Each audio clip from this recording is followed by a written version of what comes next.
grab is my testicles, because this is going to be balls to the walls. What a great way to start the stream. I was trying to say that before we went I live. literally went live, and that is what we opened with. Alright guys, grab your testicles.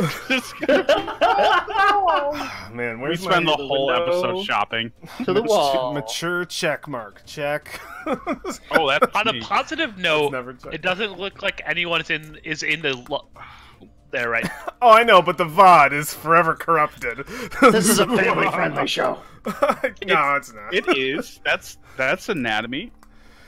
Oh. Everybody has those. If they don't, then we don't worry about that. That's not for us to know. All right, my friends. We see the tome. Once again, the dusty tome on the floor of some abandoned dungeon and somewhere deep within the jungles of Chult. Our tome that holds the story that we have crafted thus far. The pages flip open past all the different kind of things that have happened so far in this adventure. We see glimpses of different key moments that I will not illustrate for you right now, as they fly by far too fast, and I didn't write an actual intro. I'm freeballing it. What we do see, though, Kyle. I know. What we do see, though, is the events of our last episode. We see the party deep below in the refuse pit investigating the missing children case of the old city. Given this quest by one Beggar Prince Poe for the exchange of a blue elemental gem and a crew to captain a possible future ship that the party might take in their final expedition to Omu. We see you all below in the refuse, getting down there in your own individual ways. Some of you entranced, others not quite so much. It was a bit of a struggle, but you got down to the bottom whether you liked it or not. At which point, after being quite knee-deep in sewage, you were then assaulted by a telepathic voice, the song ringing in all of your ears, some a little bit louder for others. And this individual, this horrible creature, this tentacled, toothy mawed, massive creature rose out of the muck and tried to devour you. The party managed to defend themselves, managed to slay this creature and take from its corpse a small satchel holding within it crushed vials that once held magical liquids, some burned out scrolls, and a single ring, at which point we learned just a little bit after Valfine. I got two V's now. Damn you guys, A's, V's, fuck. The words written on there, a wish is worth 1,000 words. After which point you searched for children, all you found was bones beneath the sewage. There's that gross moment of Valoria, or Alexandria rather, either one, using Alexandria. Alexandria, get out of here. Using her water manipulation spell. I forget what that's called. Just shape water. Water. To move out the way of the sewage, and you just found tons of bones, some of them still clinging to the flesh of their victims. At which point you decided, Brolin and Alexandria, to venture forth further into the darkness as the others sort of investigated the current area, just sort of taking in the surroundings around them, the horrible smell burning at their nostrils. You ventured further into the dark, 200 feet in fact. Oh no, we rolled 140. And you saw more of these creatures, not quite the same size, not quite as sentient either. Still able to get inside your mind, but with much simpler words than the previous creature. We see Valoria act quickly and cast a fireball, blasting up the area and illuminating many of them further off, but only two seem to assail you in this moment. We watch as the tendrils surround them. It starts to look very grim for our party, and we see the rest of them, Frisia and Valfine, getting to the rescue as quick as possible. We see Valfine with her bow firing shot after shot, some of them missing in the dark, disgusting place. Many of them actually got that 8-bow. I love you, Josh. We see War having similar problems, just making it through the muck. Can't get closer. He needs to be Jesus. And then we see Frisha actually being quite effective, making her way in with those wings, going over the horrible landscape and getting to the party's aid as quickly as possible. We do manage to see, just after Alexandria escaped the clutches of these creatures with a misty step, Brolin was slain. Not completely, brought down though, knocked unconscious. Slain is not the right word. Very close to being slain. As this horrible creature, oh yeah, one of them got entranced by Frisha. It was a detailed fight. There was a lot going on. You almost lost your friend, but you succeeded in getting out of there alive, barely. And as you guys climbed up the rope, got back to the old city, we saw that scene where Alexandria met with the beggar Prince Poe, explaining that yes, indeed, there were no children to save, but you had vanquished the creature. Explaining more of what it is, Poe explained this foreign entity to most of you, of which I need to actually re-grab the name here because it's a weird. There's some weird Dungeons and Dragons monster names that I'll never remember. An Otyug. These horrible sort of garbage-devouring creatures that used to live in the sewers under Port Nyanzaru. They hadn't seen them for some time, but obviously this is where their hive had gone to stay. Promising to continue to deal with this issue on his own, the vengeance of his son and the children of the lost children of the old city, avenged by the party. He bid you farewell with your reward in hand.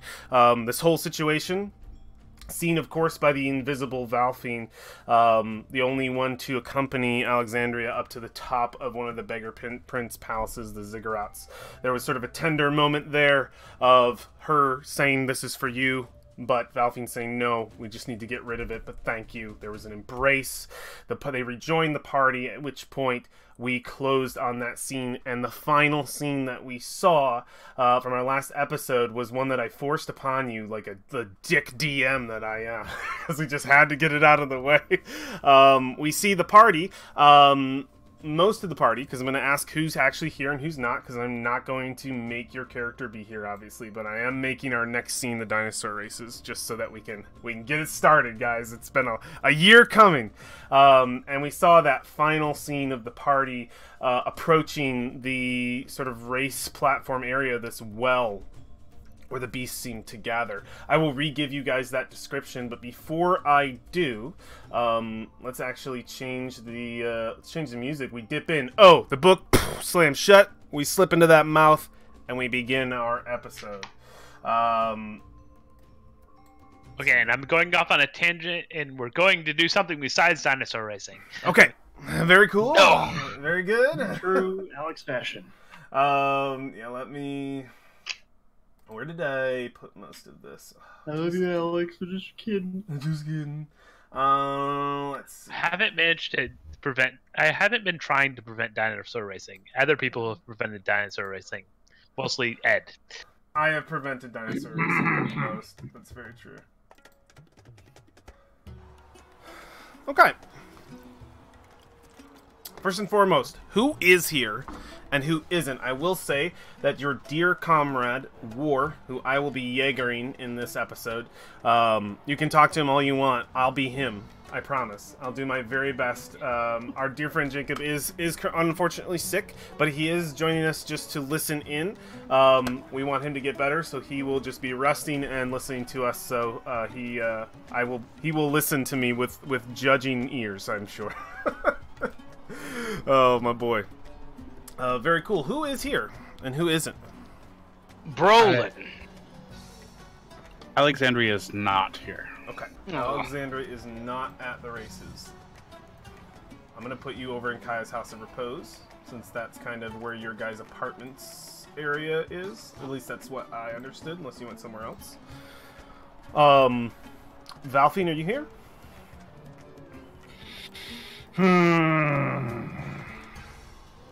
What days does this fall on? There's no particular day. Is it like the second 10-day at least, or is it It's the the first second. 10-day We're in thing? the second 10-day. Okay. Yeah, I'm not giving anything particular days, because if I do, we'll have to do that with everything, and it'll become no longer 10 days that we're working through. What time of day is it? Oh, it's midday, probably just a little past lunchtime for most people. I think she'd probably be working the Library of God still, Okay, she's not at least here. for that week. Yeah. Got it. Freesha, are you here? Well, Frisho is supposed to be here, but if no one else is coming, Brolin's here. I know. Freesha, it's just Brolin and War. yeah, then Frisho is here as well. Okay, yeah, if you're here as well. So Brolin is kind of whispering to War right now. Okay. I like to think War is kneeling and Brolin is whispering. And then he eyes Frieza. What are you doing here? What do you want? I had literally just saved your life. Fair enough. Fair enough. Hey, listen, okay. Alright, come here, huddle in. Do you join our huddle? War kind of looks at you for a moment. Have we ever done a huddle? Okay. And he comes in, I close. joined the huddle very enthusiastically. This All is right. new. Alright, listen. I got a plan. I can turn into a dinosaur. We can win a race. If we bet everything on me. Roland, I don't think that's a good idea. Okay, well, not all our money, but a lot. A good chunk wouldn't hurt. What if they think that's cheating? They won't find out. There's also the fact that the last time I bet money on you, you almost died. Oof. Ooh. Oh, I felt that one. He was cheated. Oh yes, I heard a rumor about that. Yeah, who's starting that rumor? It's everywhere now. It's like divisive. It's torn the city apart. He says, I want to see the races. I don't want to risk anything. Haven't we risked enough? Yeah, it's fair. Maybe we just enjoy ourselves? Enjoy ourselves. Says, he'll pull out like a small sack with some coin in it. Maybe make some money? I mean, yeah, sure. I don't know where those other two are. Wait a minute. Where are those two? Where's Alexandria and Valfy? You say that like we were there before. Alexandria never came and never said she would. I swear she was around here somewhere. Also, Well, Alexandria I've not seen has her been today. mostly missing for like 2 weeks. Pretty much, yeah. Hell, she Except for, better like, not be happy. The couple But- times we talked. She better not be turning into. Why can't I remember her name? God, what's wrong with me? Asteria. Asteria. So, they're all redheads. They all have this. They look very similar. I have red hair. One moment. I'm just rolling something for my boy. Redheads are evil. I have not seen Alexandria or much of Valfine either. Not since the pit. Yeah. But we are not there. Well, they're safe, I'm sure. He was about to say we are not their keepers, and I thought of War being like, no, I kind of keep these people safe. He's like, anyway. I still Don't feel worry, like they're we fine. should. I still feel like we should do something about that guard. Those guards over there. The near the pit.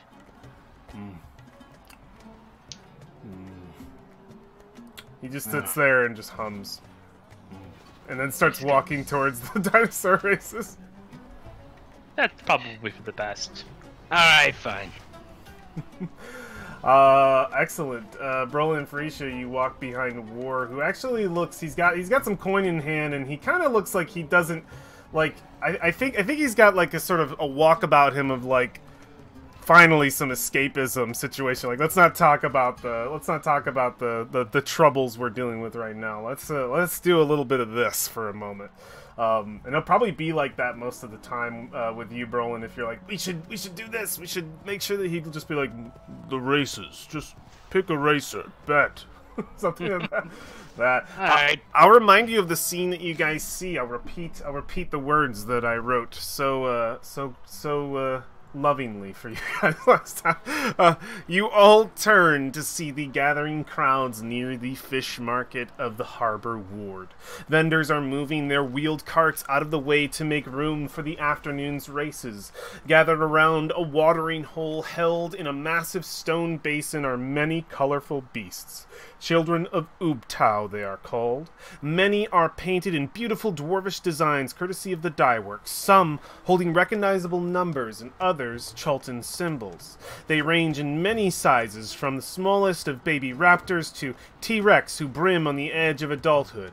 Racers can be identified by the plumage attached to their bamboo-armored bodies. Paints akin to those decorating the dinosaurs match each rider to a beast.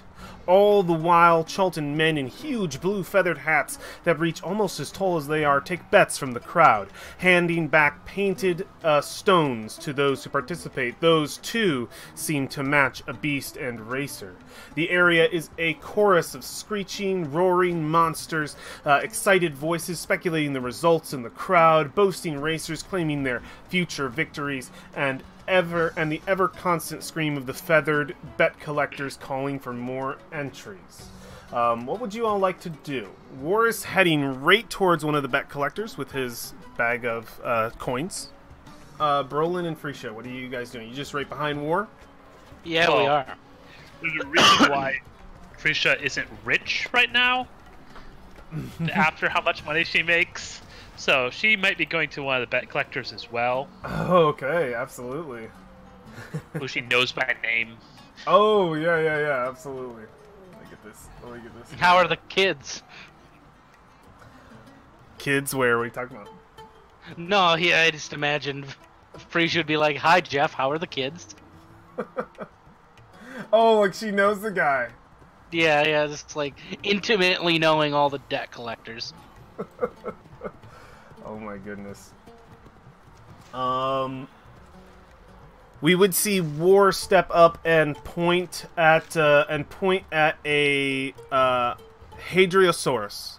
He points over to one in complete yellow. He steps up to a bet collector, says a few words, points over to this Hadriosaurus that is covered in a yellow paint. 50 gold on that one. At which point the Chultan bet collector's big feathered hat would turn back. Oh, that one! Banana candy! A very good racer to bet on. That would be, you would get your wager divided by 3 back if you win, and if you lose, we keep your wager. Which one he goes, alright. At which one he hands him the 50 gold, and he goes, no, we will collect later, the stone. And he hands him a yellowed stone, and War just pockets it. I'd feel better if you took my money. Says, it does not work that way. And he just puts the stone in his pocket. Freesia, what do you do? There is a host of racers. Are you interested in knowing more about them? I'm just betting on the Stampede. The Stampede. The Stampede? Okay. He says, oh, the big honker then. A good one to bet as well. You will get your wager back, divided by 7. Also a big winner, but still worth, usually wins. How much are you wagering? She has mostly learned her lessons, but she is going to wager 50 as well. Okay, yeah. He writes down 50 in some sort of scribbled pad. Brolin, are you along for the ride, or are you doing anything? No, Brolin's gonna bet too. He hasn't been to the dinosaur races in forever. Yeah. You see a host of 2, 3, 4, 5, 6, 7, 8, 9 different racers. And he'll look down at you and say, Ah, if it is not Bright Fang himself, are you betting or participating? Yeah, well, no, not today. I think I've got my tail handed to me too many times today. Past couple days. The Unchained races, they are nothing like the Grand Coliseum. So, just as a question here, what sort of role types do you have to do for the Unchained races? To like participate?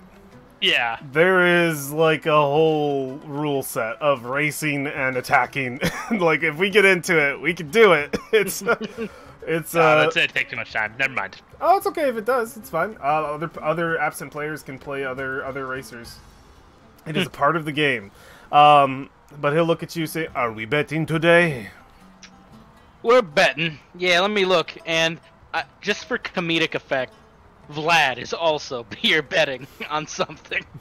Yeah, sure. We see Vlad the Impaler. He's hanging out with a bunch of his friends, probably sitting on the edge of the pool of water where all the beasts are drinking out of. And he spots you, and then immediately looks away from you and completely ignores your existence. But he seems to be talking to a racer.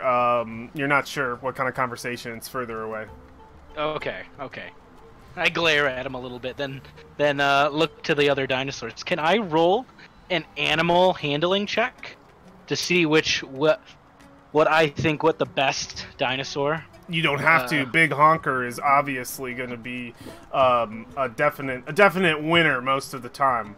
But you imagine that the way these races are going to work, the ones that are more likely to win, the bet is less risky, so you get less back. For instance, Big Honker is you will get your wager back to you, and then you'll get it divided by 7. So if you were to bet 70 gold, you would get 70 gold and 10 more gold. And that would be what you'd win. But if, for instance, you look and see the weakest one, which make an animal handling check, and let's see if you can spot that individual.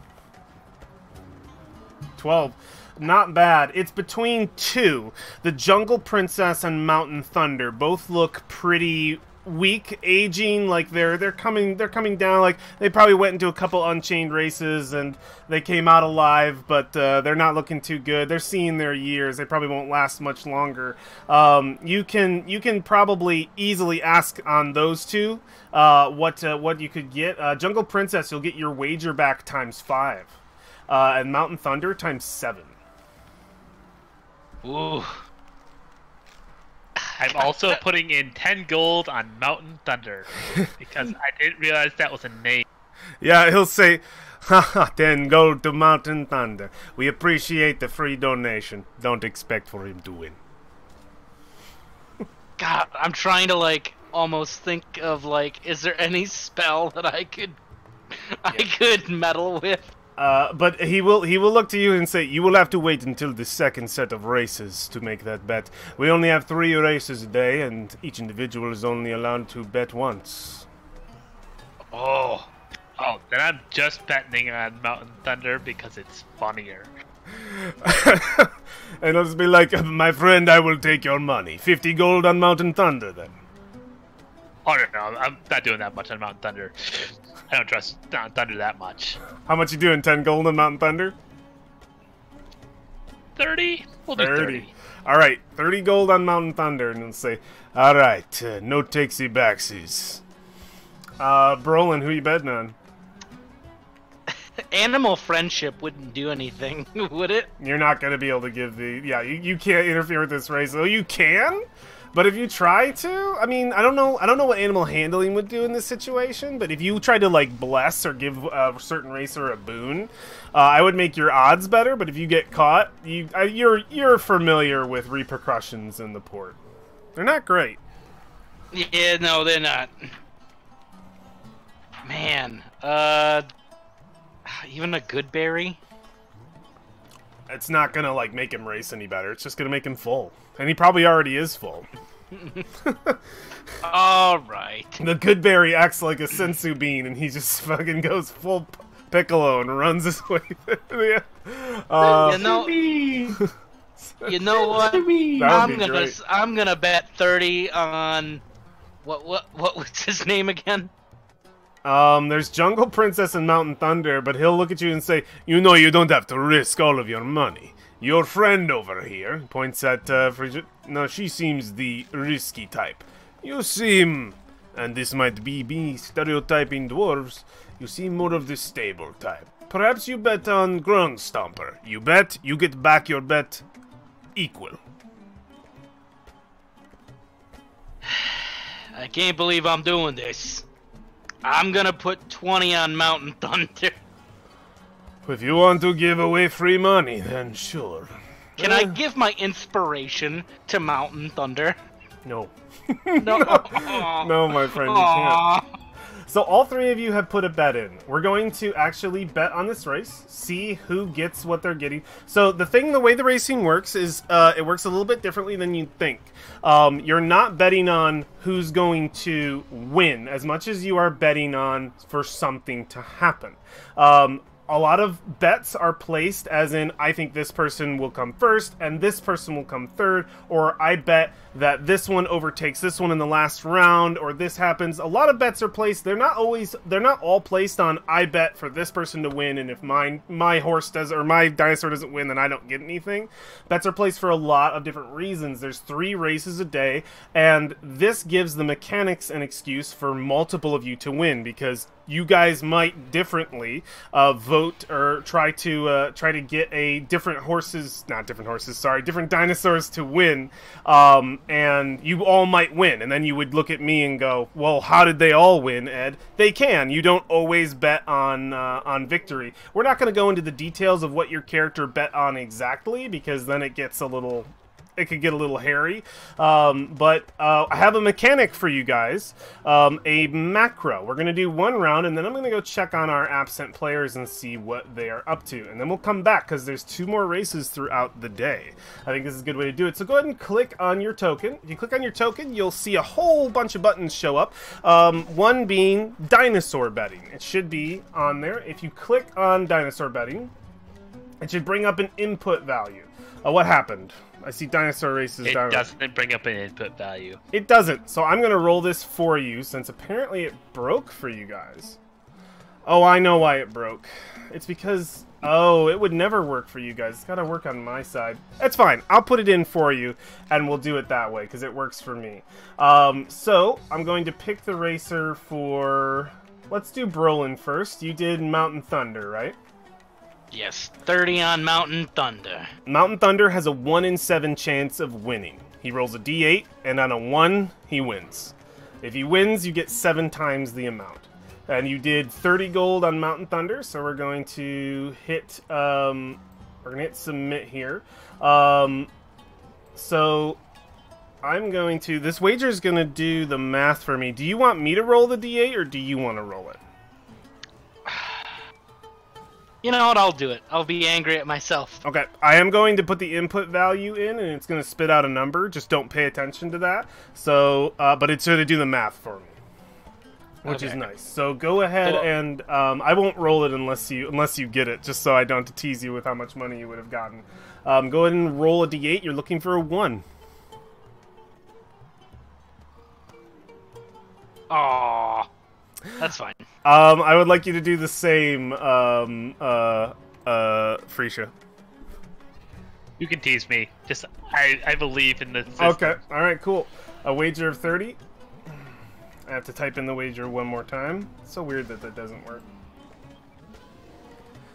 A 4. It was not what we needed. You would have gotten 240 gold pieces. I'm okay with that, because all I need to spend money on is the ship. Take 30 gold out of both of your pockets. Put it in the harbor ward, however you need to. It is War's turn. War actually has a pretty good chance. It actually put us on the harbor. It's the 10 gold pieces, right? Yeah. Oh god, it's gonna change all my music. Yep, 10 gold pieces should work. Oh boy, always changes my music on me. I need change. The process of change takes a second, so you can give me. Wait, why'd you drop? Oh, that's 100 gold, right? No, Yeah. yeah. I'll Okay. give you change. I just have to change the music back because I should really turn that off. I never use it. I have 260. Wow, I have a lot of gold. Dinosaur race. Dinosaur race. It's a bit fighting, man. Made some bank. Cool. Oh, do you actually have exact change, Brolin? I see 20. Yeah, I do.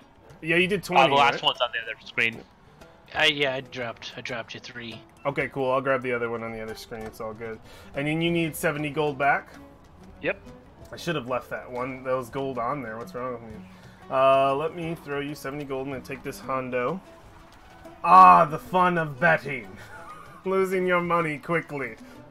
Damn loot boxes! I know. Fucking game offered you a chance to win. Exactly what it is. You guys are gambling loot boxes right now. I would just love if Valfine would come here Let's and be see if like, Brolin guys, won. betting doesn't work. She doesn't have money, bro. And she Brolin's- wins. Let's see if War won. Okay, here we go. War is doing betting. We're looking for. He bet for the best. He bet Banana Candy. Banana Candy has a 3-in-1 chance of victory. He rolls a d4. As long as he doesn't roll, I believe, a 4, he'll win. So let's put in 50. It's his wager divided by 3, though, so he won't get quite as much money back. He'll get some. 50. And let's do 50 again. Oh, God. 50. Very cool. He got it! And he gets 66 gold back. So he gets all 50 of his gold, and he gets 16 more. And I think, so I think we see the races go by. The things that Frisia and Brolin bet upon. We watch and listen to the roaring sounds of the races start up. We can hear the racers as they mount their feral beasts and take off throughout the streets of the Merchant Ward, making their way around the Harbor Ward. We can see our party, Frisia, War, and Brolin, members of such, cheering behind the sort of orange-dressed flagmen who are kind of like keeping the crowds back and like pushing people out of the way so that normal traffic doesn't get stampeded upon by the dinosaur races themselves. We watch as they make their way back around the corner, and you're able to sort of watch from probably the top of the hill of Yokwazi Hill, where most people are probably going to gather. You guys will probably be right around the Grand Coliseum on the actual walls as you watch the race. And whatever you guys individually bet on Frisia and Brolin does not happen. There's probably a couple close moments. What did you guys roll? 4 and 4? No, I think literally what happens is Mountain Thunder just tumbles out of the race. No, Mountain Thunder, no!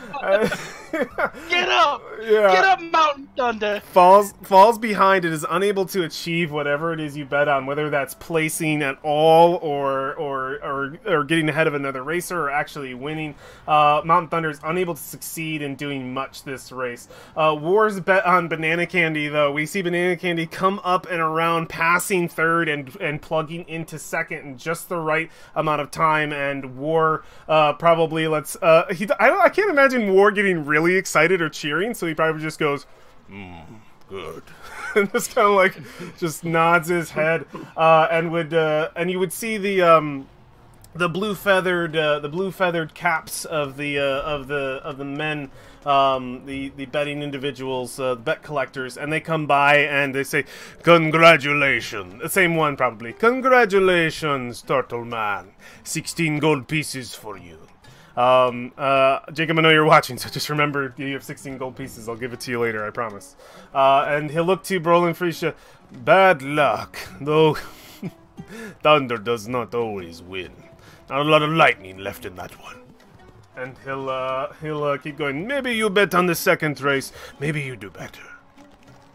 Yeah, we would then push away for a moment as the second race begins to set itself up, and we would look upon two separate scenes. I would like both Alexandria and Valfine to just roll initiative. It's probably best. Well, Valfine can go first. Okay, well, Valfine go first. Let's do... I wasn't gonna if you didn't say so, so... Oh, yeah? Hold on, we'll put that to the test. Uh-oh. If I can get these bad rolls out at the same time. I roll low initiative. It's just how this works. Yeah, look at you. Look at you, your big fat 11. There you go. I mean, I don't have dexterity, so... Do we still want Valfine to go first? I don't care. It's fine. Yeah, go ahead with Valfine. I'm fine. All right. So we would then see a scene as our camera starts to zoom away from the Grand Coliseum and its many walls as it watches the races stampede through the city, and it would then come down upon the still pretty raucous, but probably a lot calmer than a dinosaur race, Temple of Gond. We see once again that beautiful fountain structure as it creates more visions that seem beyond the capabilities of machine and more like magic, but machine they are indeed. And we would pass down into the halls below the Temple of Gond, and we would see the very bottom floor, the leaky I don't have that drip anymore, but I'll leave this music on as it is. The leaky library halls of the Temple of Gond library. Valfine, what's going on down here? And I also, because our party is the rest of our party is able to sort of do something and engage in something, I want to give you a moment to engage in a minor action. Obviously, nothing of the downtime level, but if there's something small that you wanted to be doing, you don't have to be in the library, or you could even say I leave the library and go somewhere else really quick. If you want to do like a minor thing, basically having this chance to give you guys your final port actions, which are, again, don't have to be one, they're unlimited, but if you want to get one of those out of the way and have us see it, I would be excited. Oh, sure, for sure. Do the same for Alexandria. So tell me about what we see. What is Valfine doing? Well, I think that while I am digging through books and frantically running back and forth from like the ledger, because it's too freaking huge to be carrying around while trying to move books at the same time. Mm-hmm. Just like the cart's over there and the ledger's over there, so she scribes, runs back, finds the book, kind of places it on the shelf, comes back. Very diligent. She wants to be able to sleep and eat while she's here for the last 10 days, especially. Mm-hmm. There probably would be a couple that she goes for directly.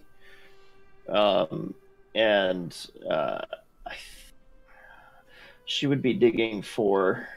Not really digging. She kind of knows where it is. She's got the whole library and the ledger of every book that's in there, taking inventory. And I think she would see if she could discern exactly what that gem they recovered from the Beggar Prince was. Yeah.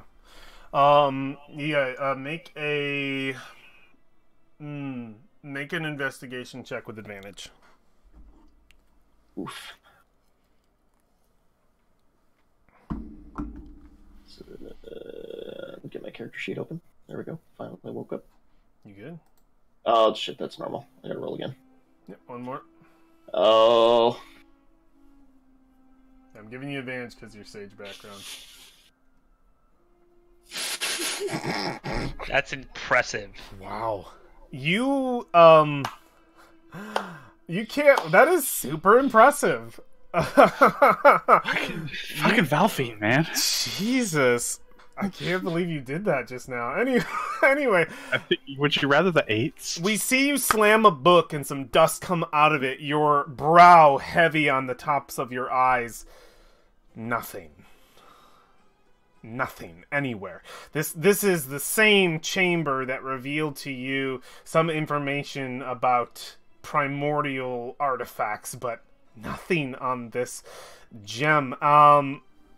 Even with a natural 1, even with 2 natural 1s, I will say, just Someone out there is gonna kill me. No, have a ghost come and stab her. No, have that happen.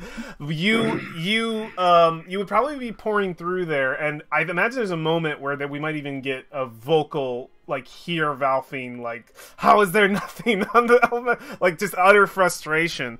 And we would hear that priest, of which we didn't name him before. I never gave him a name. The priest who gave you the job here. I don't think I did. Correct? Let me check my notes. I don't believe I did. I have a name for him, though. Which I think will be fine. I don't believe we ever wrote down a name. There was a name of the person that took him down here originally, but maybe not a name of a person who gave him the job. That was one and the same. If he doesn't have a name immediately, I have one for him. I wrote down, like, everything except his... That's okay. Name. His name is Priest Moku. I'm gonna write that down. Excellent. And he would come down, and he would have some food for you, and he would say, "Elemental gem, huh? Looking for more things in this library." At which point he'll set down some food and pour some water. "Come, you've been working for some time. Take a drink. Eat some food." And he'll say, "You know, if you're looking for... I know you're fond of the library. I am happy you are here, honestly. The place has never been cleaner. And imagine when you leave, it will only fall back into disrepair.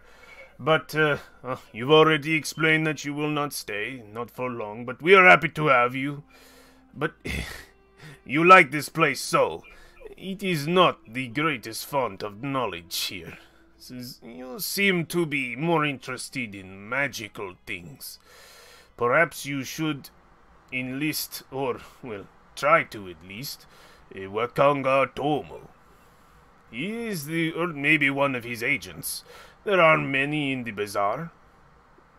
The Grand Souk. And he would say, all things magical have gone through the hands of either Otomu or one of his men. You would find the answers you're looking for there better than here. Here is invention. Here is where we build things, not magic items. Not so much. How much would their services cost me? You think like a Chultan, that is smart. I am not sure. Perhaps, I'll have him roll. Can't be any worse than me. I'll say, I imagine that they would want a hefty amount of gold. More than 10, less than 50.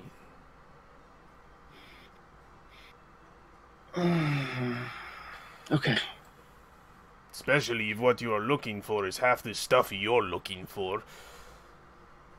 I remember first day you came here. The primordial artifacts. Oh, oof. Big oof. What is that noise? What does that mean? This is... it is Chultan saying. You fall on deaf ears. Ever been punched in gut? Lots of wind escaping lungs quickly. Yeah, I'm familiar with that, unfortunately. I think maybe I could take a half day and take a stroll. I bring you lunch, and I lose your work. This always happens to me. Go. Find your secrets. Don't worry, I'll be back here tomorrow. I trust that. You've been here every day. On time, too. We'll miss you. You could make a good priest of God. I somehow doubt that. But thank you. Oh, more than you know. You work, you toil, you worship him this way, whether you think you do or not. Thank you. May the Forge Lord's wisdom be with you. God, I thought you were about to say, "May the force be with you" for some reason. May the forge be with you. Yeah, there it is. Oh, absolutely. They say that all day. May the forge Oh yeah, get a And forge. with you. May the forge be with you. And with you. And also with you. Where would we see Valving? You heading towards Wakanga Atomu, or more easily? I'll say if you try to get to Wakanga Atomu, that's a tougher climb. I think Valfine knows better. There's no way she's going to be able to walk right up to Wakanga. She's dealt with crap like this before, gathering information from contacts and stuff. She's not going to be able to walk right up to him. So head to the I guess we would start, probably with maybe his agents. The jewel market is actually where you would go. Jewel market, sure. Okay. Dealing with what you're dealing with. Yeah, you're going to try to find... What you're looking for is one of Wakanga's stalls. They're easy to spot, and most of them are his. Especially when it comes to magical items. There are few, if none at all, competitors to Wakanga Atomu in his trade, as there is for most merchant princes. They are little monopolies, pretty much. As we see you make your way to the jewel market, our scene will shift over to Alexandria. Alexandria, where do we find you? And as I'm giving you the same option as I am with Josh / Valfine, if there's something minor you want to complete, something you had on your mind to want to do outside of just your downtime before leaving port, you are free to explore that. Yeah, there's her time's pretty much consumed by creating this this object, the magic item, and she's definitely tried to spend a lot of extra time internalizing how to make the ointment and the object again, preferably without the resources available, because she's going to have a need for something like that in the future now. Thanks to what happened during her time.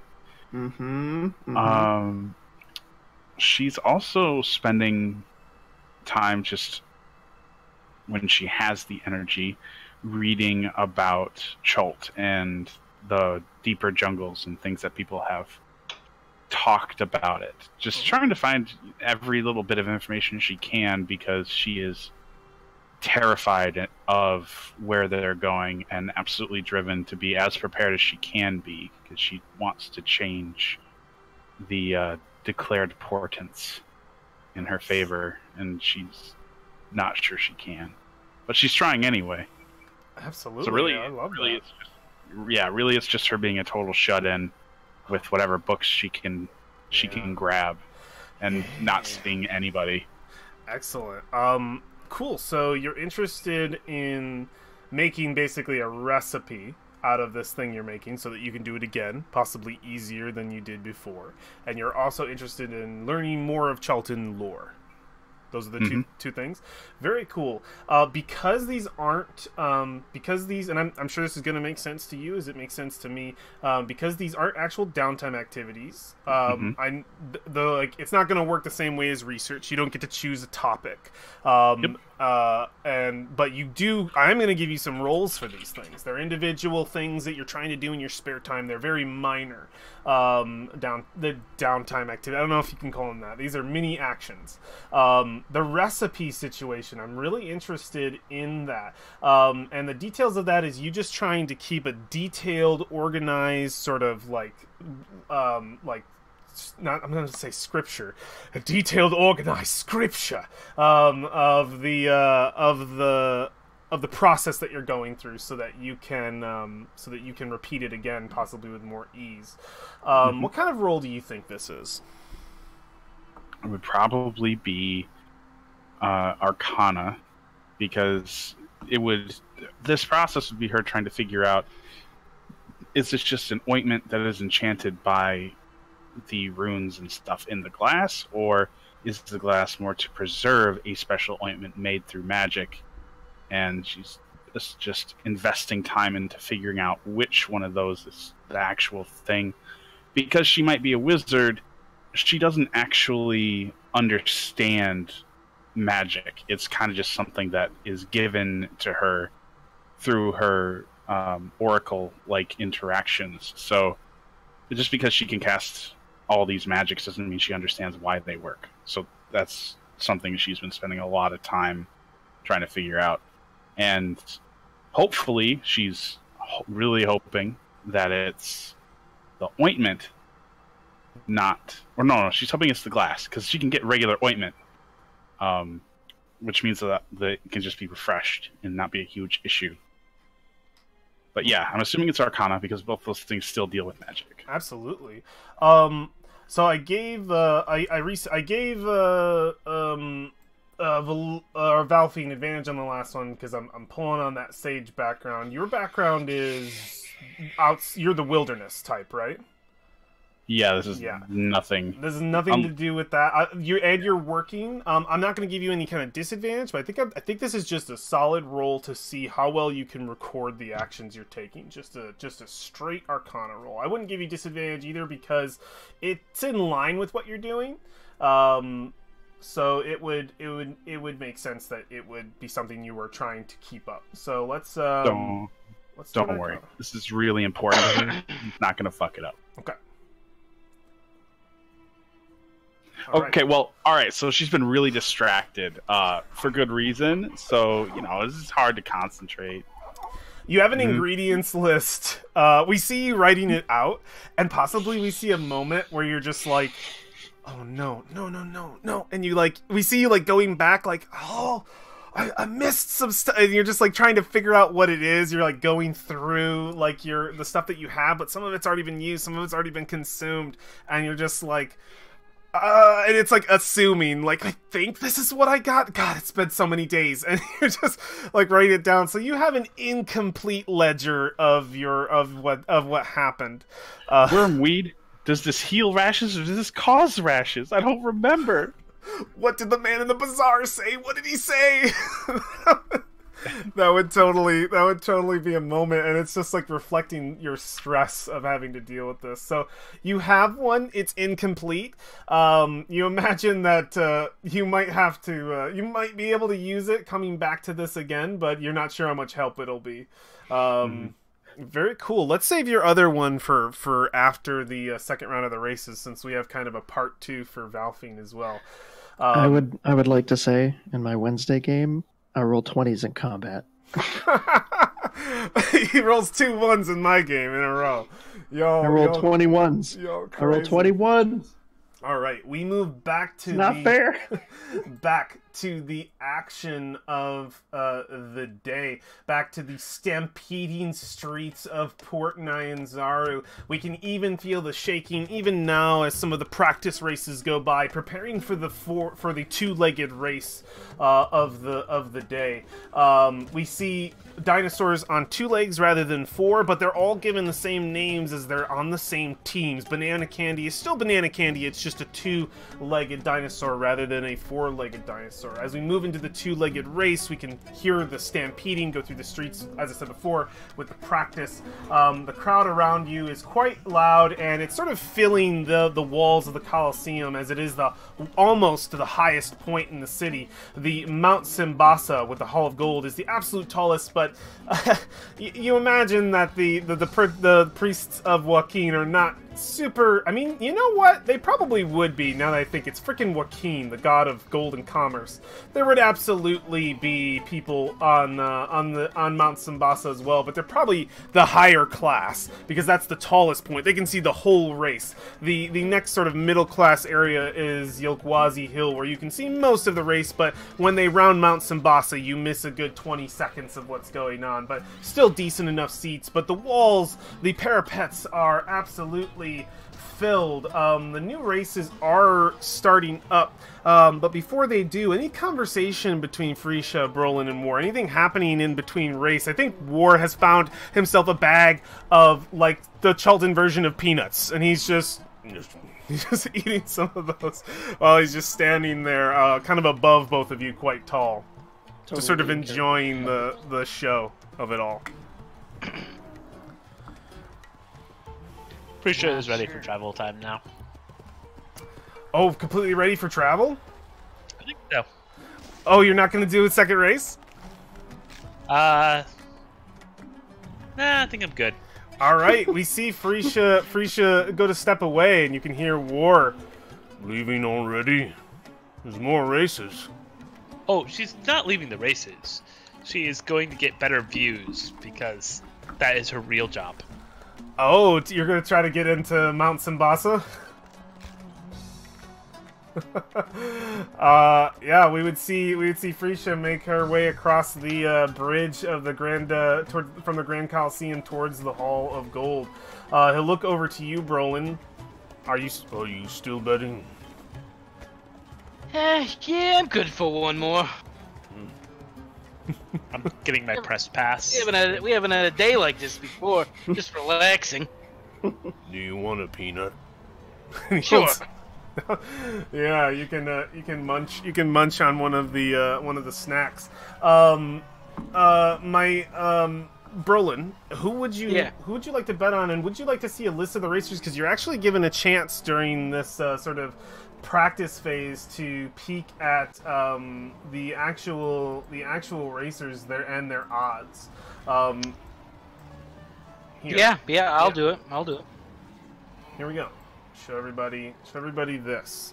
So anybody watching should be able to see this as well. Now, my good boy Jacob, I know that you're sick and still listening in. Do you want me to keep betting for War, or do you want to bet on somebody different? Before you were betting on Banana Candy, which was a wager divided by 3, or are you okay with me just making that decision for War? I don't want to pull you in. You could type it to me or speak, it's up to you. He may or may not be there. It's okay if he's not. I'm going to roll on what War will bet, and I won't bet that much money. I put it in the War channel. Oh, you did? You put it in the War channel. Okay, cool. It's all good. I actually can't go there without messing up our cameras. Wait, no, I can because I have a phone. It's just the same bet the whole day. Oh, same bet the whole day. Cool, thank you. Very good. He'll be making that same bet. Brolin, who are you betting on, friend? I will bet 20 gold on Nasty Boy. Nasty Boy. Excellent. He has a 1 in 3 chance of winning. You need to roll a 1 or a 4 on a D4. That's actually what it is, the highest number, not the lowest. Good thing I caught that. You'll win on a 4 with Nasty Boy, and if you win, you'll get 3 times your wager. How much are you betting? I'm betting 20. 20 gold again, eh, dwarf? Hoping that you will win? It's a better wager. Yeah, he's hoping. Nasty Boy has won before, but he's on his way out. Not as bad of a bet as with Mountain Thunder or Jungle Princess. But good. I'll take your gold. Best of luck to you. He'll do the same thing over to War, who will make the same exact bet as before. Safe as always. Some would think you are a dwarf. At which point he would just look to you, Brolin. Oof. And then he goes on to scream throughout the crowd, "Bats here, bats!" as he screams to other people with his blue feathered hat, and more people just they're given stones, and he's writing how much they're betting in a ledger. You can see that also in the crowd are Chultan leg breakers, people who don't really like when those certain individuals who don't pay their bets skip out on the races as soon as possible if they don't pay. So yeah, you can see some muscle around here as well in this crowded area. Go ahead and... Do you want to roll, Brolin, or would you like me to? You know, I trust the machine. Alright, you trust the machine. We put in how much? 20 gold? Yep, 20 gold. And you are betting on a Mr. Nasty Boy. 4 is your winner. So we'll put in 20.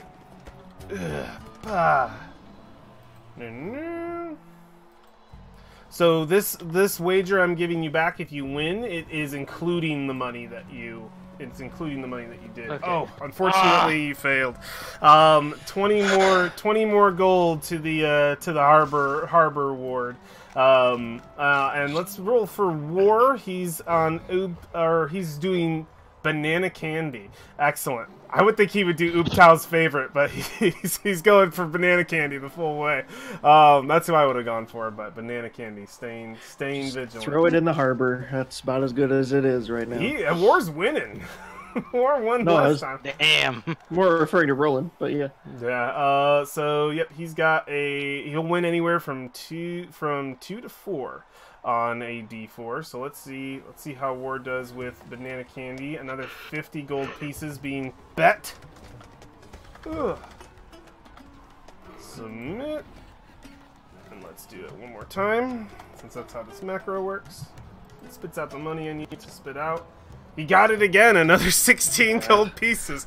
I think we see a hand raise over War, just like, like he's pretty excited, as we would see Banana Candy take the same sort of position that they did last time. Even on 2 legs, this racer seems to just know how to handle these beasts quite well. Not quite pulling into first, but coming in just past Ooptao's favorite for second. Brolin, we would see... here you go. Break my change. It is such a... honestly, it's sad to see Nasty Boy go that way, falling into the dock ward and drowning. I mean, that's really bad luck. So he'll take your gold. Yeah, my luck hasn't been the greatest the past couple weeks. It was 30, right? Or was it 20? Yeah. Yep. 30. God, this actually has not been a profitable trip for all his family. You're picking the risky ones, my friend. so far War just won 32 gold. And then we'll go over to what Frisha's up to over here. Did you give me the... Yeah, I'm about to give you 20 gold pieces. I'm gonna throw them into the harbor. No, I bet 30. I bet 20. Yep, you bet 20. Okay, cool. Oof, big lag. Oof. 1 and 2 and 3. You getting those? Yep, I got him. Cool. Very good. Frisha, we see you break away from War and Brolin as you make your way towards the Hall of Gold. You can see that there are the crowds down below aren't quite as bad as the crowds up above. You can easily get your way into Mount Sambasa in front of the Hall of Gold, but getting up on the walls themselves, you will find security in certain places, Chultan leg breakers, keeping individuals who don't pay the right amount of money for the best spot to race.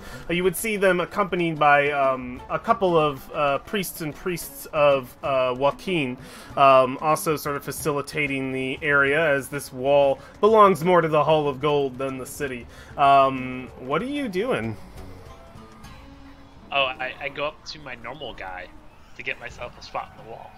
Your normal guy, huh? Well, this is what she does for a living. This is what she does for a living. For a while, for like 2 months. I know. But how do we know your normal guy's always going to be here? I think that's a question. I don't know if this is a guarantee of Frisha getting into the absolute best spot. We're dealing with minor things rather than downtime activities, single moments. So I think a roll is still required. I will give you advantage on the roll though, because of your entertainer background. Wait, what kind of background do you have? Or is that... I am a harper. A harper. Okay, connection still. I'll give you advantage. Harpers are not they're looked pretty well down well in this city. I'll give you advantage. Make a charisma, persuasion, deception, or intimidation check. Your choice.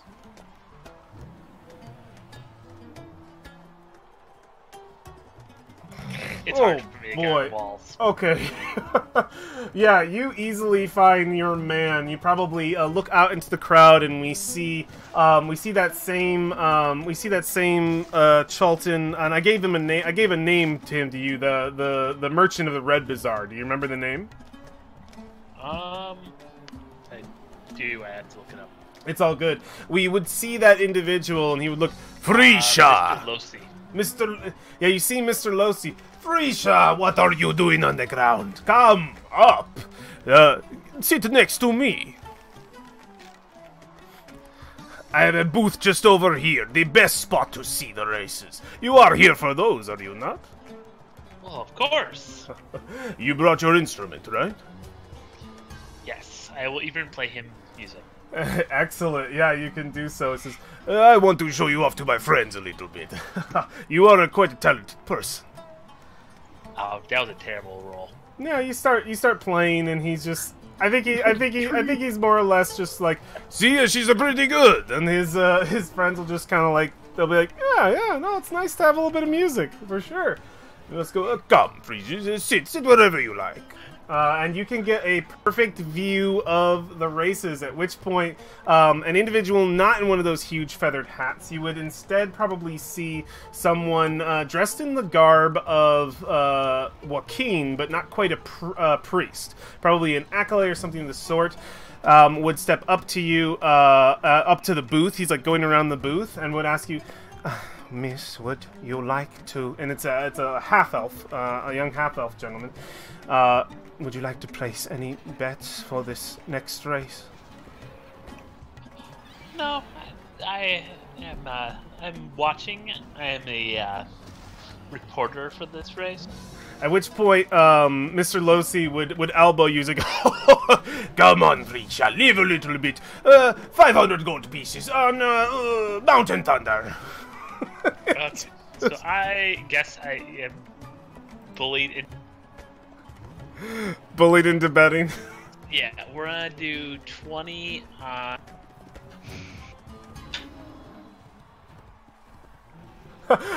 You should bet on Nasty Boy and bet that he falls in the Harbor Ward, so that if you get 4, then you'll win. I'm gonna go with the even race, the even one. Yeah. This is Grand Stamper. Very good. How much? I'm gonna go with 20 gold at the moment. 20 gold pieces. It's a flip of a coin. Would you like to roll it or me? You can roll the flip of the coin. Cool. I will do so. It's a failure, unfortunately. That is... Red is the fail. Yeah, the 20 gold is spent.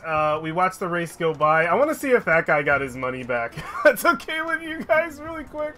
I want to see. He bet 500 gold on big, and he needs to roll an 8. No, he loses 500 gold. He goes, damn. Well, put it on my tab. And you just see the small half-elf boy just mark it down. Of course. And he'll look to you, Frisha. Looks like you had just as much bad luck as I. This race, it's bullshit. Well, fell into the harbor again. That harbor gets them every time. We would then move away from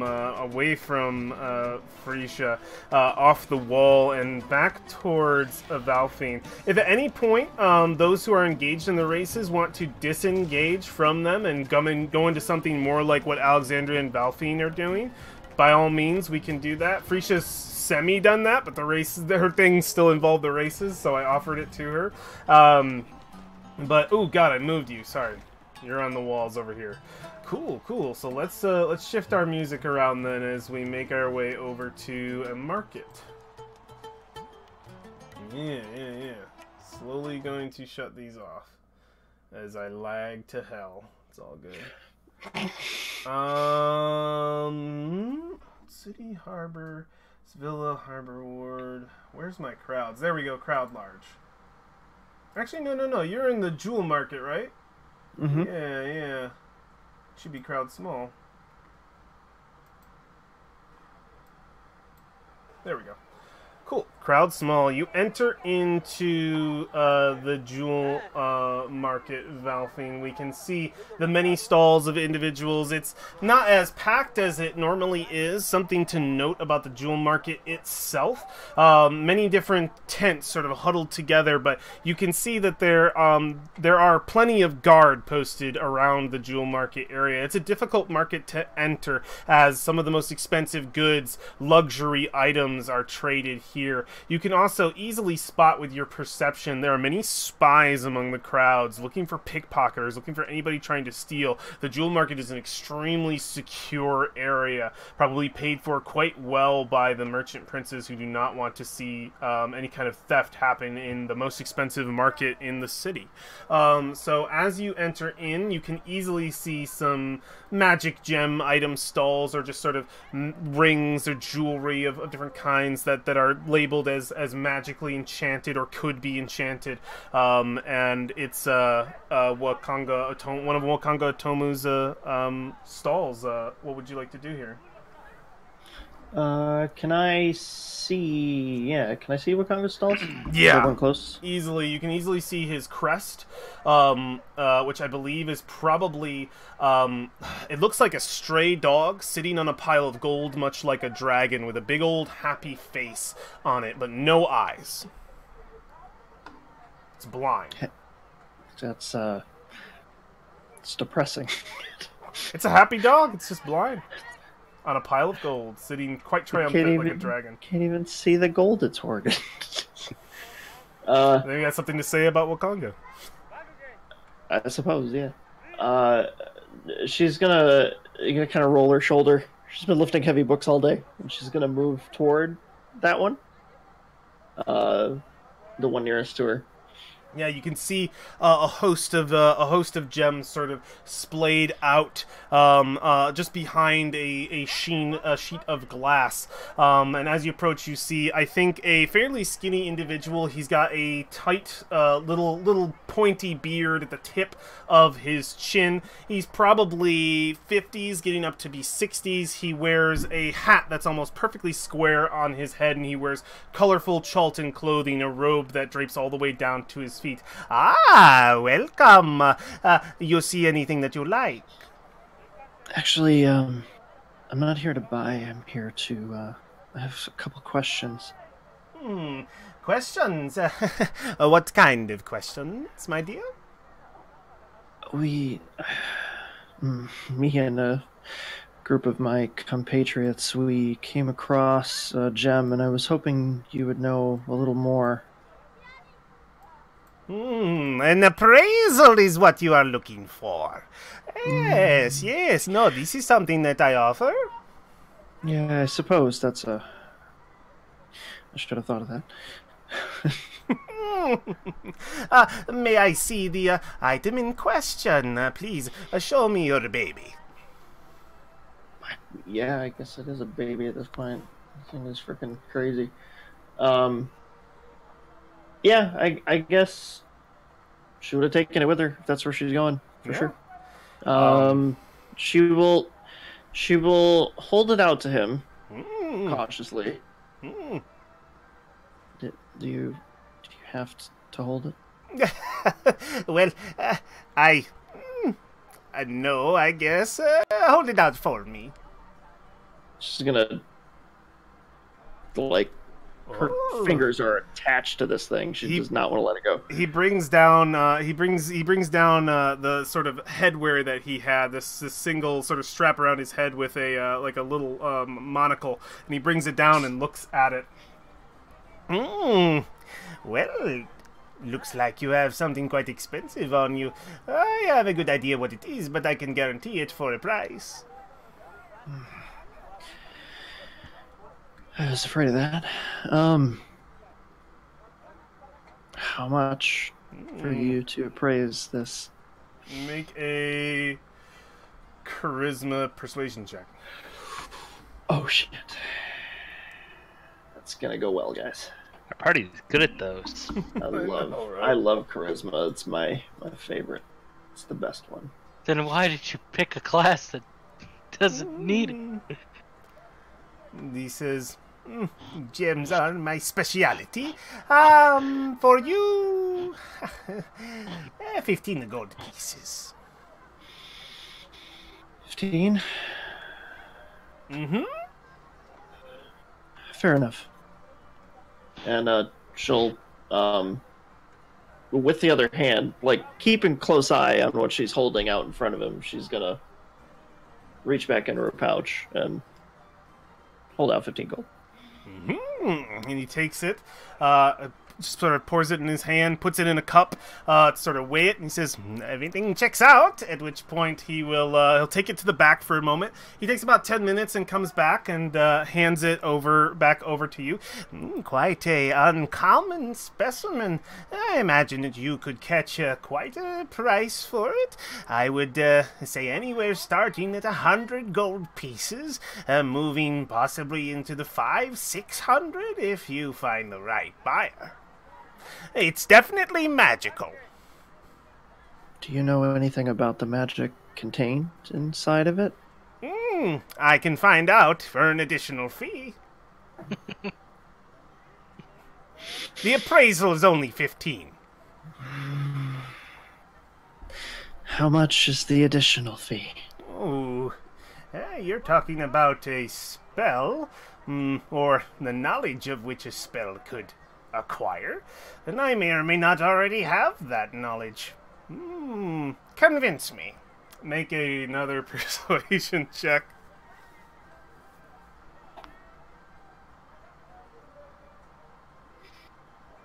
You seem quite desperate. I would normally charge more, but as I imagine you're not planning on selling this thing anytime soon, how's another 25 gold pieces? Make it 20. I like you. 20? It would normally cost 100 for a spell to identify something as this. You're making quite a deal here. Can I roll an inside check? By all means. Is he being honest? You know an identify spell costs 100 gold pieces. Oh, okay, so she would know. Yeah, you don't have to make an insight on that, really.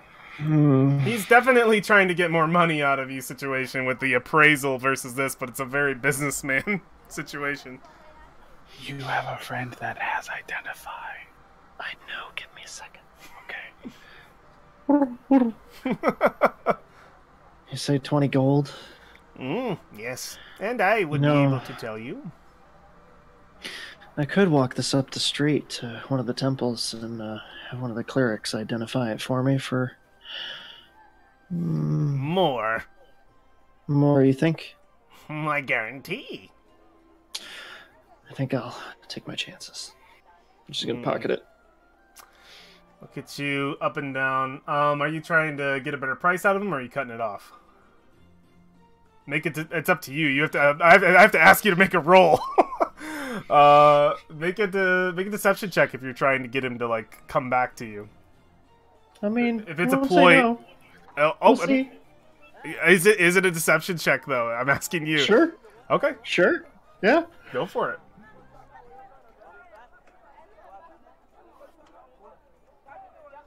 Oh my god. 8, more like 18, just over and over again. Oh, jeez. Where were these when the important shit was around? I go, nah, wait. I don't have the spell. I already know what it is. What do you want to know about it? I need to know the nature of what's inside of here. It's a very dear item to me. 10 gold pieces. 10? 10.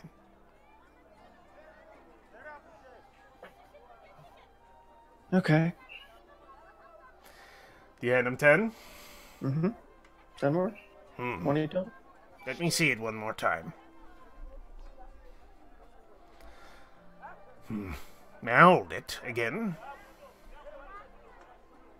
He grasps it, just looks, he just says, well, it's an elemental gem. They don't come through often. I have only seen maybe 4 or 5 others come through this way. Within is a beast, an elemental creature. it will serve you for the better part of an hour if you're to shatter it. At which point it will disappear. My suggestion is you sell it for money, unless you are a dangerous person. A dangerous person. Oh, you know who you're talking to. I'm danger people. Danger people. Danger's my middle name. It essentially has within it a conjure elemental spell, but instead of the the summoning and the arcane knowledge to do so, it's a compact into here, a piece of an elemental. Well, an elemental in total, but it's in there. So what you're saying is it would obey commands. Oh, absolutely. That is the that is the intention of the spell.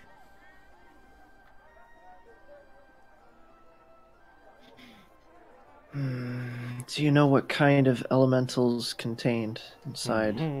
It's a water one. Inside of a red gem? It's not red. He'll turn it to the side, and as he turns it, you'll notice that it glimmers blue on its opposite end. Have you ever held it outside of the light? And he puts it over to the shadow, and it shines blue.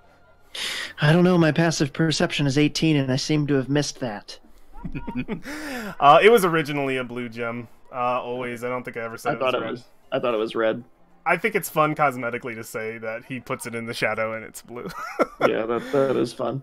It was always blue. Can confirm it was blue. That's why I got it for you. Yeah. Gotcha. I'll just say, I believe that's everything that can be known about it. Quite a powerful tool, but put in the wrong hands, a weapon. Or the right. Well, thank you for your business. And she holds out her hand. I'll buy it from you for 300 gold right now. 500 or no deal. Make a persuasion check. Valfine, Are you selling this? With disadvantage, though. This guy knows a lot about your gem. Valfine, you have inspiration. I'm not. You do. You could take it out. I'm not. All right. I'm gonna roll for him. I'm gonna give him a slight bonus of 3. In a contest with you. 4.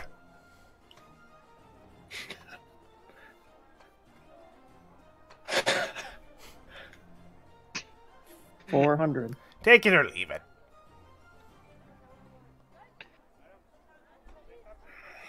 Fuck, that's tempting. Yes or no right now? It's near the high end. God damn it. We talked about doing it anyway. And 400 is not bad. Make a insight check. I'm gonna make this harder for you.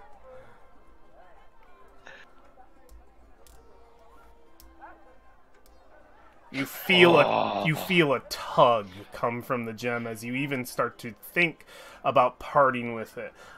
It's like a tiny little cord goes from this shard right into your back, and you feel a pinprick.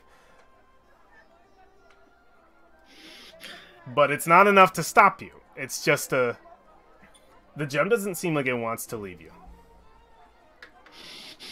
Well, I told you 500 or nothing, so hand it over. He looks at you and he says, "You can find someone else. Thought I might make a quick deal. I've made enough gold off you today. I have other things to attend to. Best of luck with your gem." Yes, I'm sure you are quite busy. I'll be going. Mm-hmm. And yeah, we we break off from this scene in the jewel market, our camera whooshing out as we see Valfine walking the streets back in the direction of the Temple of God, perhaps. We don't get to see her turn, so we don't know exactly where. As we come back down towards Kaya's house of repose to Alexandria and her apartment within. Or perhaps somewhere else. We don't know. You have to tell me where you are. We are moving to the second part of something that you wanted to do, Alexandria, which was research some lore on Chult. Where are you when you do this? I can tell you places that are good, but go ahead. She's in her room, if she can be. She does not leave her well-warded sanctuary without considerable reason. All right. I don't know, market ward music is not fitting this right now. Well-warded sanctuary. Let's go to... Yeah, no. She has been using every spell she has to make this place as airtight as possible. Oh, man. Demonic rituals. She's gone so far as to have a chair tucked up against the door. Like, everything she can do when she's here. It's fascinating.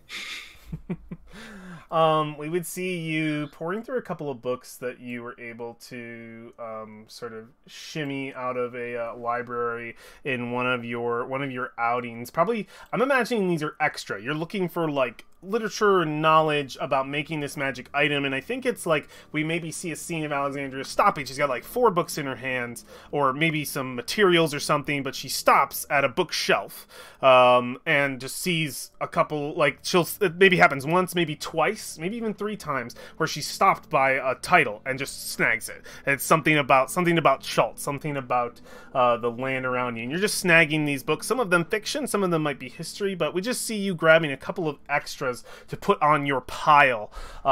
These kind of added to the costs of your research. We'll say they're plugged in for the sake of the narrative, so I don't have to break more gold.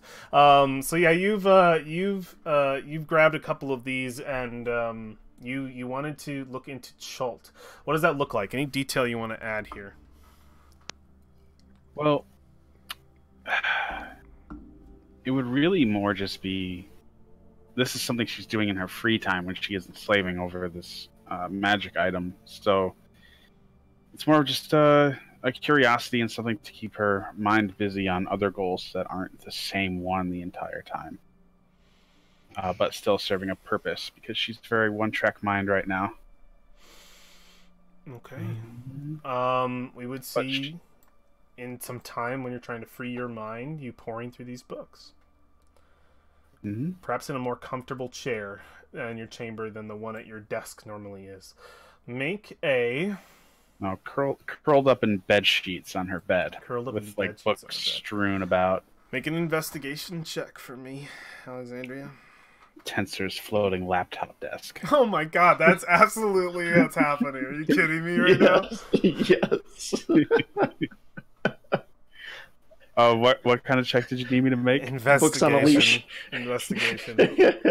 Okay, investigation. Because you're doing this at night, I won't give you disadvantage. You're cooling off with these. Not trying to like shove this information in on top of anything else. 13. Excellent. Let me move myself to the map of Chult. You are looking for lore on the continent itself. I think you do learn something. You learn something of the lineage of the empire of that Chult once was.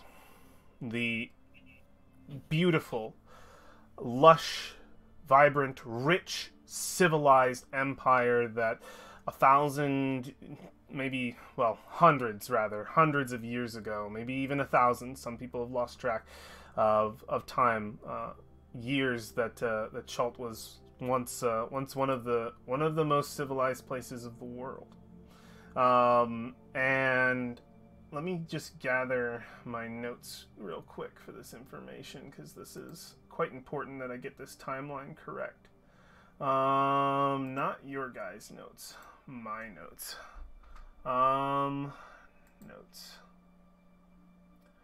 see here. These should be pretty important. Oh, I can never find something when I'm on stream versus when I'm anywhere else. Timeline, yes, thank God. Thank God, okay. Alright, let's see here.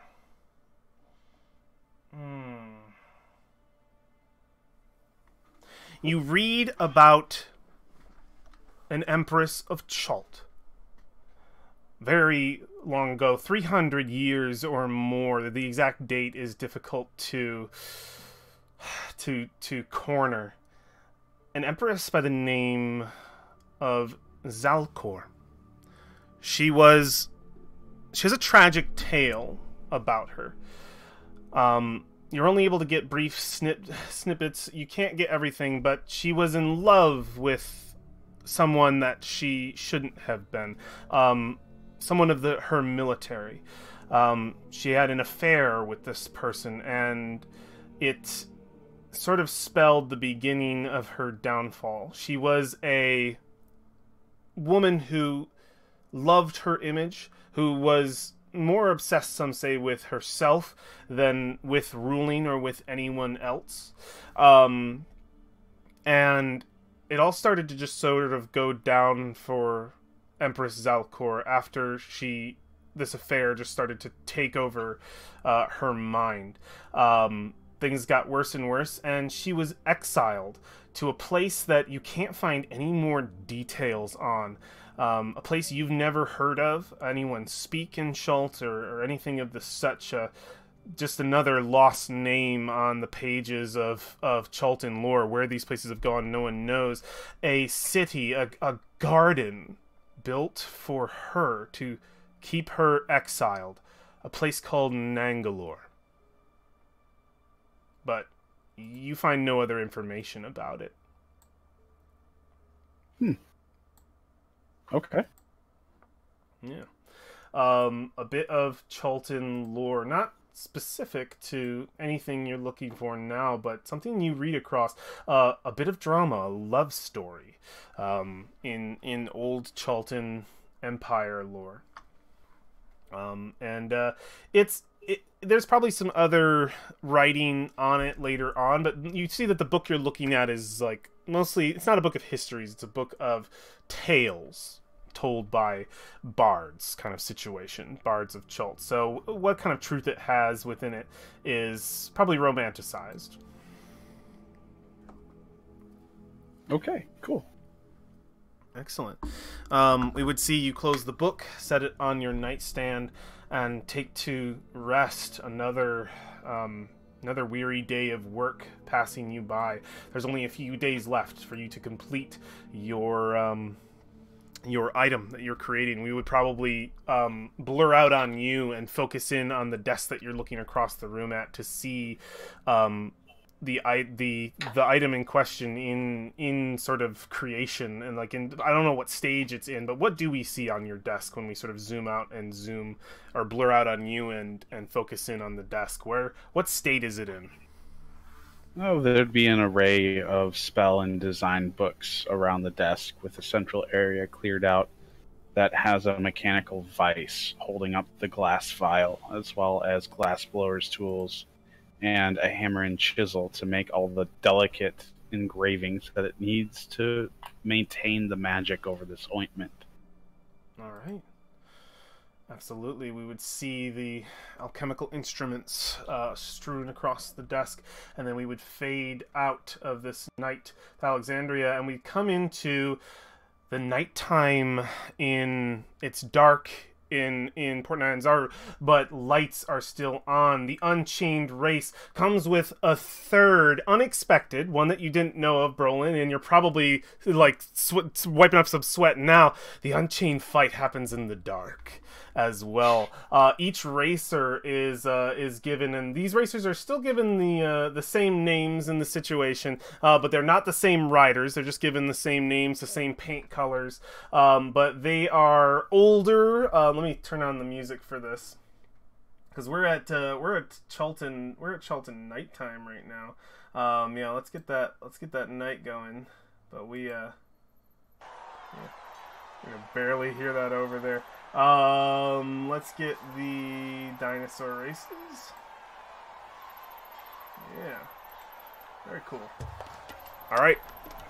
We would see the different racers completely adorned in torches going all the way from their tails up to the front of their heads. Fire sort of coming off of them. The torches themselves are quite long and allow people to spot the racers and where exactly they're at. The flames glow in the color of the respective racer with whatever sort of magical prestidigitation spell or something of thaumaturgy of the kind is used to color the flames. As you watch the nighttime unchained race, it is a brutal spectacle. The much dinosaur blood and even the blood of racers could easily fill the streets in this situation, as these are older, bigger dinosaurs, some of them ready to probably be put down or released back into the jungle if they're too big to kill and sell for meat. But the situation is turned that much more excitable. It's nighttime. This is the wild and crazy race. People have paint, glowing paint on their faces that they've put on as masks to represent the different racers that they are excited for. Perhaps we would see War in the bright blue paint of the one he votes for every time. Which is, let me find, what's, I forget what the one he gets every time when you see the list. Banana candy would be yellow. It'd just be yellow. You'd have a complete sort of yellow face paint mask. And he's still holding to his position on the. Can Brolin make one attempt to convince War that they should both enter, and War should ride Brolin? Oh my god. Yeah, if you want to make a persuasion check, you can. Oh, what did Jacob just say? Nope. No. Did he just say nope? Okay, if he said nope, there's no persuasion check. I think as you say, let's say, Brolin, you're way too willing to risk your life. You need to think about yourself. Protect yourself. Help me protect my wallet. He'll smile a little bit. Maybe you should bet on banana candy. I don't want to bet on banana candy. He's like, I've gotten richer. I imagine they sit there in silence for a minute. He's like, do you want some peanuts? You want some peanuts? No peanuts. I'll landed I'll over take to the you. damn peanut. You see the blue paint covered, even on the feathers. You can see the blue paint. They've kind of sprayed it all about the feathers so that it glows in the dark as the bet collector comes by. Your bets here, your bets, all those who would like to place one. And then he comes over to War. Let me guess, banana candy. At which point you just, hasn't failed me yet. There you go. Wait, this is the dangerous race. This is right? the dangerous race, yeah. Oh shit. War. This is interesting. I know that. Gosh, this is outside of War. Let me make a wisdom check for War here. Just to decide what he bets on. The situation. I think it'd be fun to detail what he places his bet on. Make a wisdom check for my boy. Public roll. Normal roll. Yeah, 20. He'll put the money in, and he says, one for banana candy to take second place. No, for banana candy to die. At which point he just goes, ooh. Okay. Which point War smiles. And I'm gonna ride banana candy. Oh my god. Oh, goodbye to Farisha. He'll look over to you, Brolin. He's got his bag full of glowing rocks. You can see the light coming out of them. And for you, my dwarven friend, looking to lose any more money tonight? You know what? I'm gonna bet.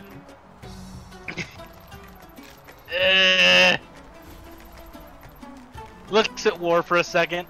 I'll bet on banana candy. War smiles. He says, "Well, are you betting on him to die or something else? You want to pick something else because if one of you wins and the other doesn't, it makes no sense." I'm gonna put on. Oh jeez. Actually, you both could win, and it would make sense. You can detail your bet later if you want.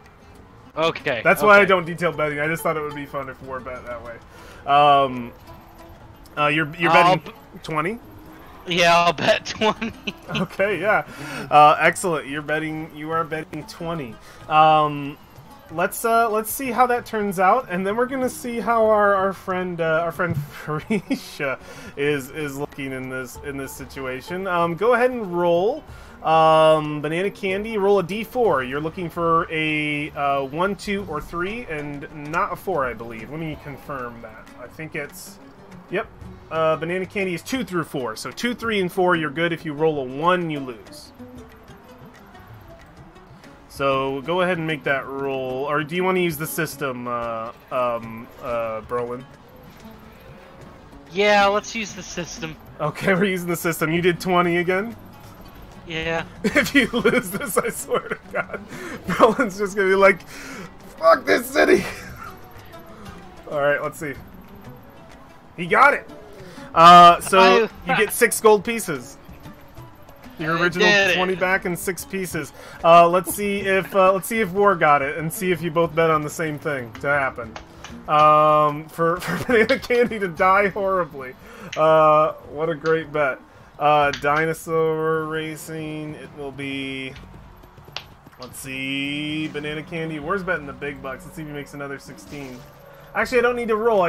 Well, yeah, I'll just plug it in. I'm here anyway. It's 50 every time. I know he's gonna get another 16 if he wins. 50.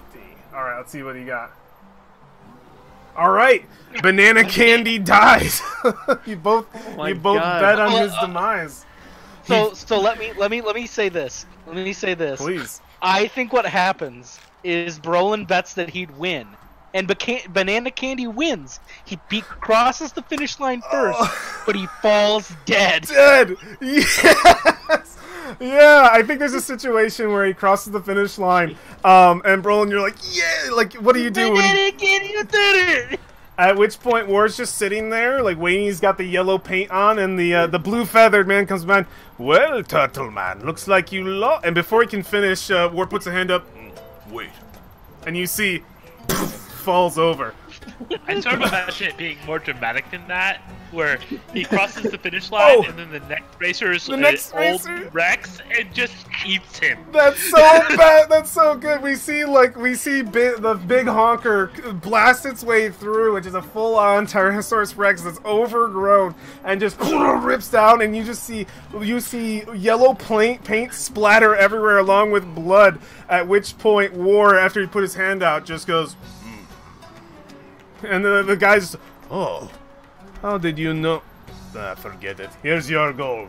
So it's another 16 for War, who's gotten a total of, 48 gold pieces from the races, and Brolin, who just got 6. So, well, at least the night, it ended good. Goodness, I have to give you 6 pieces. All right, 1, 2. 3, I'll get Wars later. Yeah, give me all them gold. 4. Give me all of it. Yeah. 5 and 6. Don't let me forget to give you your gold later, Jacob. I know you're in the game, but I'll give it to you later. Promise. So yeah, we we move away from the celebrations of the end of the final races to Frisha, who's probably able to watch them as well. Frisha, do you put another bet down for this one, or do you just watch it play out? I'm just watching it play out for this one. Excellent. As we zoom in on you, your merchant friend ends up winning some money on another racer, and he says, "I got my money back. Excellent." And he looks over to you, Frisha, and he says, "Are you available tonight? Perhaps you can play for me and my friends, or just come and party." I go with my new merchant friends, and he puts a hand around your shoulder. So, you were saying before that you're interested in a boat. I think I know a couple of cats who might be able to help you out. as he puts his arm over your shoulder, and we see Frisha step away with this individual. The races of the week conclude with celebrations throughout the streets for the different victors, and some who are a little, there's a lot of gold that's exchanged. Many pockets are emptied, many pockets are filled, but the night streets of Port Nyanzaru are colored in the beautiful glowing painted colors of the spectators of the sport, which go vast and wide. People are looking for an escape in the sort of situation that Port Nyanzaru currently finds itself in, and they find that in the many events of Yolkwazi Hill and the Grand Coliseum and the Dinosaur racing, and just the everyday hustle and bustle of the city that keeps individuals busy. We can see this place breathe with life, but it's like watching someone who's trying to breathe a pair of lungs that are buried in the sand. They breathe, but they feel as though they are tightened by the sand themselves. This is a closed-in area. It's claustrophobic in a way, but there's still so much life here. We would end on a night of glory such as this, and open up once again onto the grandeur of Port Nyanzaru in its day by day. The final days leading up to the party's expedition are drawing quite near, if they have completely committed to this being the last 10 day, which I think they have. We decided that in the map room. That day is either the map room conversation, I believe, already happened. And after that was the sort of reconciliation at the refuse pit, and then after that was the dinosaur races, if we want to put it in some sort of era. There is 24, maybe 48 hours left in the port before your scheduled time. The boat that was procured for you by your new Harper friend Frisha, and the crew procured for you by Alexandria are set and ready to go out into the oceans of Chult to continue your exploration of this rich ancient land.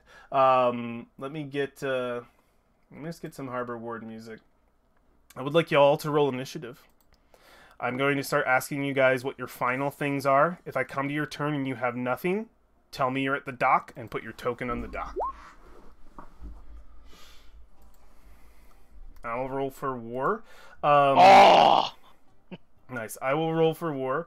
But Jacob, I know you're sick. If you want to put down the list of things that you'd like to do, please do. Try to keep them. Like vague one sentence things, so I can figure out exactly what we're doing. And if you want to, because I don't want to rob you of interactions, we could just say war is on the boat, and you and I could go back to this in a possible one-on-one to do more stuff. If what you have to do is more just like I have a laundry list, that's cool. But if there's any scenes that you want to do next episode or in a one-on-one, we could do that. I want to work with you because I know you're sick. And I want you to still have the opportunity to have some final actions in here. But if what you have to do is stuff that you and me could even just talk about after this game, we can totally do that. Let's see, I have everybody but Frisha, but Frisha's not rolling. Frisha's just at the docks. Frisha's at the docks. I was deciding which one was our boat. I think it's this one. Yep, absolutely. that is the boat. Very cool. So you are committing to the dock. If you come up with something in your head, if you're like, oh, I forgot one thing, you can let me know. So let's start. Anything left? Any other minor? I'm looking for single moment things. We've already completed downtime activities. Your broad things are done. Any other scenes that you want to do? Any parting goodbyes? Any selling of things? Situation that you want to play out or just have noted? Brolin, starting with you.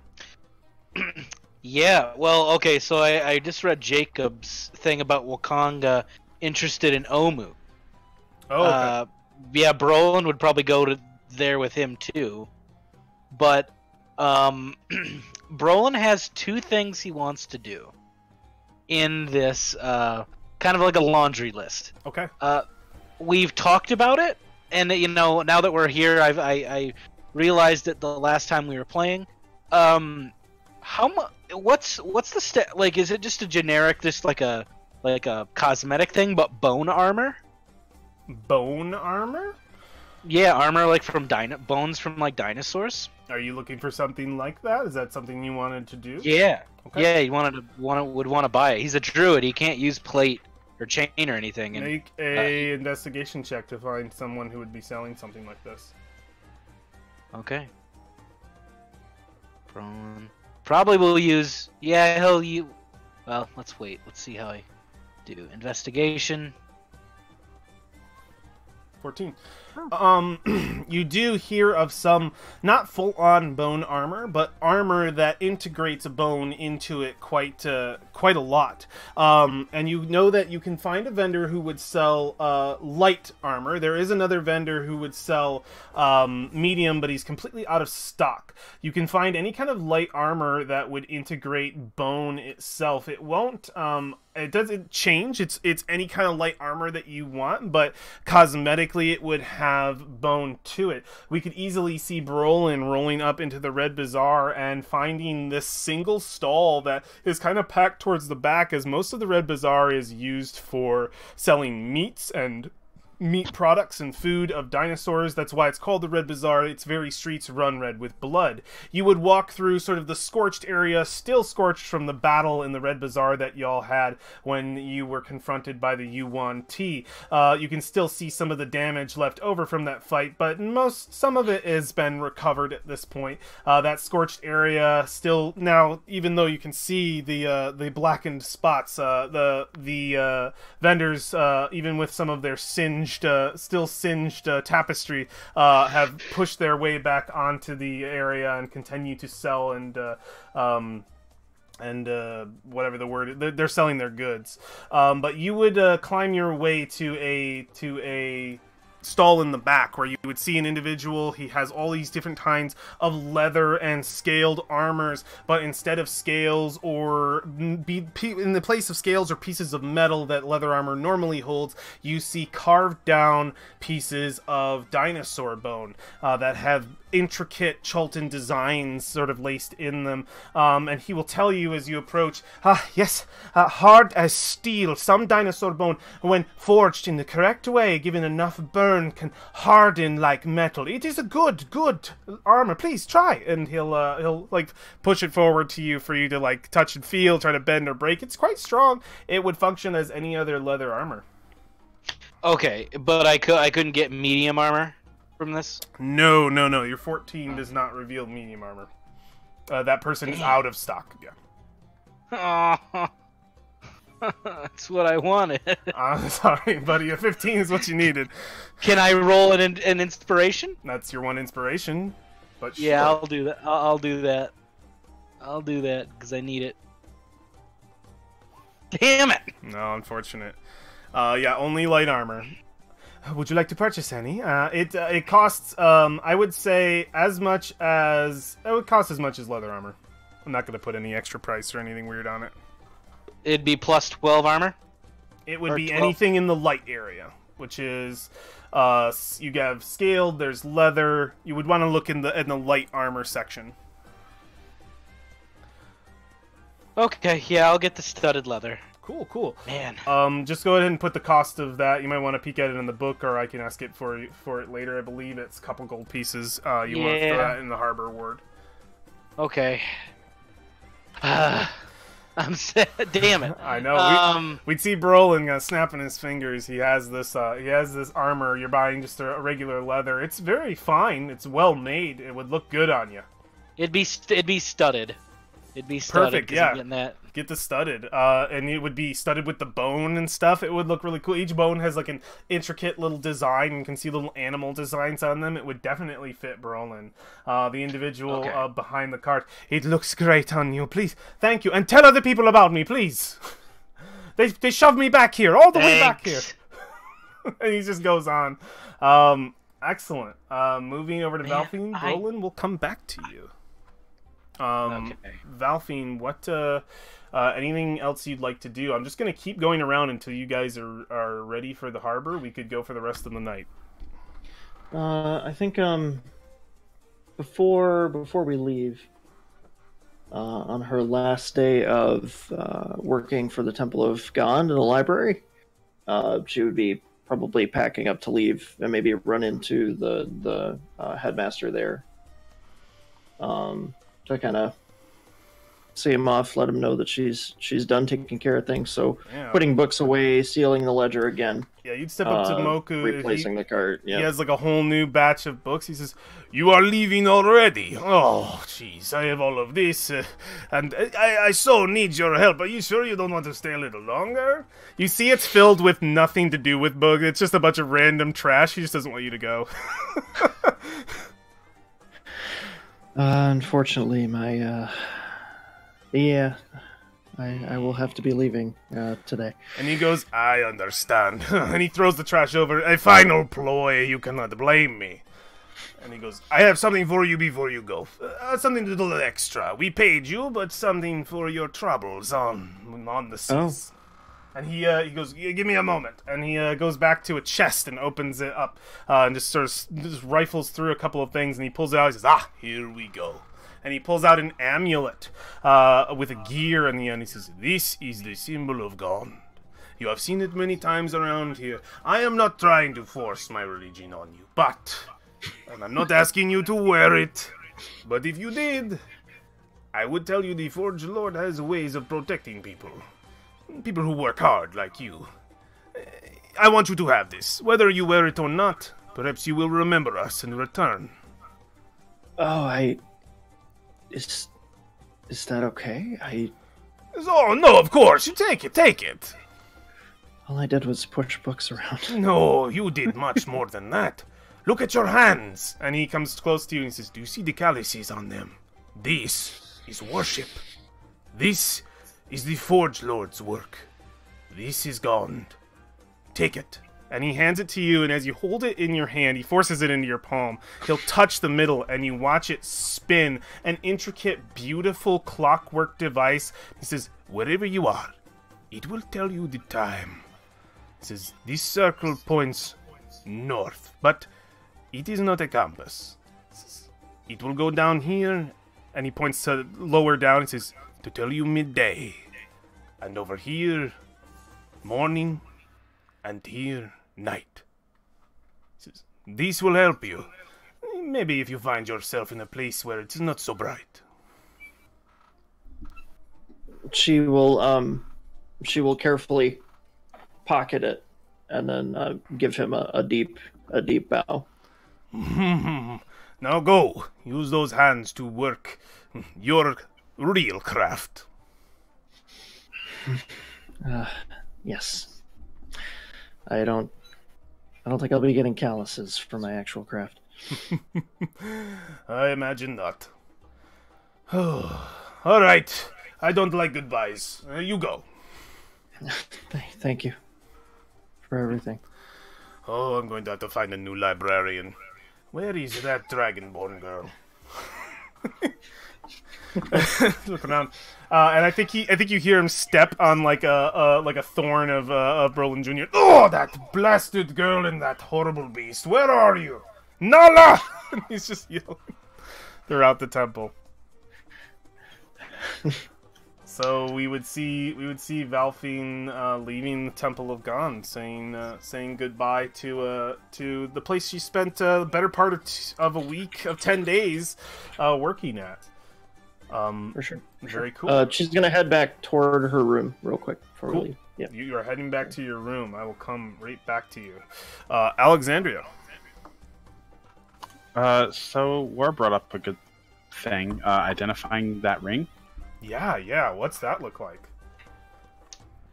Where would you go for that? There's a couple of options. You could go to the Jewel Market, which would definitely be a place to stop by, similar to Valfine. You could try to get to Wakonga, or go by other means if you have an idea. Or do you identify it yourself? I have it. I can do that. Okay, yeah, you do. Do you have I don't need people for this. Did you already get the gem you need to cast that? Oh, I thought I already had that. I just wanted to make sure you got it. I was asking if you did. I think you did. I just wanted to confirm with you. Yeah, you had me like buy it for money. You got it. Yeah, it stays there with you. It doesn't get consumed. Yeah. Change this music up. Change this music up. Okay. Yeah, it's a pearl, right? It's a pearl. Pearl yeah. worth 100? Yep. If you Yep, have a I've pearl, got that in my inventory. You're good, and you're good. So we would see you cast the identify spell, prepare the ritual on this ring. Do you want to add any details to this, or do you just want to know? The only detail I would add is that she's doing this very, very sleepily because she is not sleeping well. Just tired, big bags under her eyes. War had probably delivered it to her answering with the door just barely ajar with like that face of why are you here? But listening to his request and doing it. So she's just got that face of like, oh, okay, let's do this. College cram session for like 2 weeks. Yeah. Yeah, exactly. The magic washes over the ring, and you're filled with knowledge from it. It kind of pours into you like you're making this thing sing, effectively filling just allowing you to see beyond, to understand more about it, to almost have it talk to you, but not quite so. The knowledge is just magically coming to you. You focus on the ring, and those words shine back at our camera. A wish is worth 1,000 words. And you feel as though you understand more about this ring. You know what it was. A very powerful, a very powerful magic item, but it no longer holds its previous potent magic. This is a ring of a wish. A powerful, reality-bending spell that is only really ever attempted by the greatest of arcane masters for fear of it damaging their mind. And whether or not it's real is no longer a question for you. This ring contained a single spell bound within it as a wish, but it's expended. The ring itself holds no more magical power, but what it did have is very dangerous. The magic that was in the ring that is still active is expended now. It still holds, but something is revealed. Something hidden on the ring's inside. A brand. You recognize the symbol of Wakanga Otomo. The blind dog, smiling, sitting upon a pile of gold, triumphant.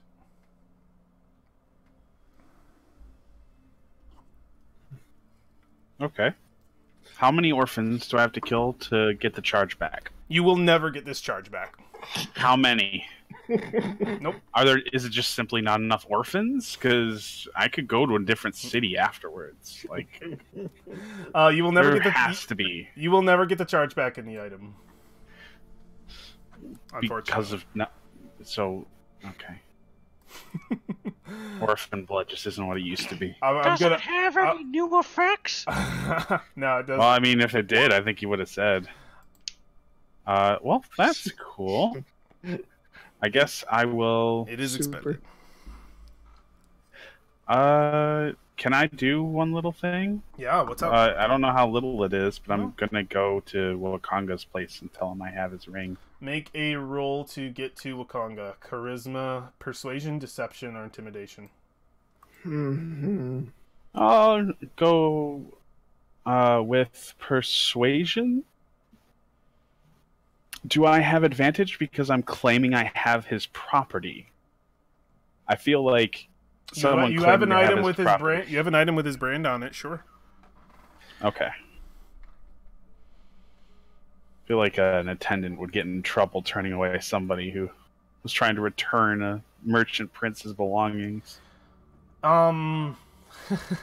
Yeah, you catch his attention, whether that's through one of his other... I imagine it's... Alexandria, you're probably smart to know that just coming to Wakanga Tomu's gate, this 17 would reflect that you don't just come to his gate and scream, Wakanga, I need to talk to you. You would go through the necessary means. Brolin didn't do that. I didn't say Brolin did that. I didn't say Brolin did that. I'm sorry. But everyone was thinking Brolin did that. Because Brolin probably did that. Brolin totally did that. That is a Brolin thing. I'm not saying he did. We didn't detail that moment. We just rolled. But the shouting over the fence. It would be so up his alley. But it'd be so funny. We would see you go into the jewel market. We would see you haggle with some of the individuals there. Nobody gets a meeting with the prince. Who do you think you are? And you're like, I have this. And they're like, what do you... Wait a minute. And then like you get some race suspicions, and you kind of climb your way there. Probably, you probably set it into motion, go back to work, and you get a letter.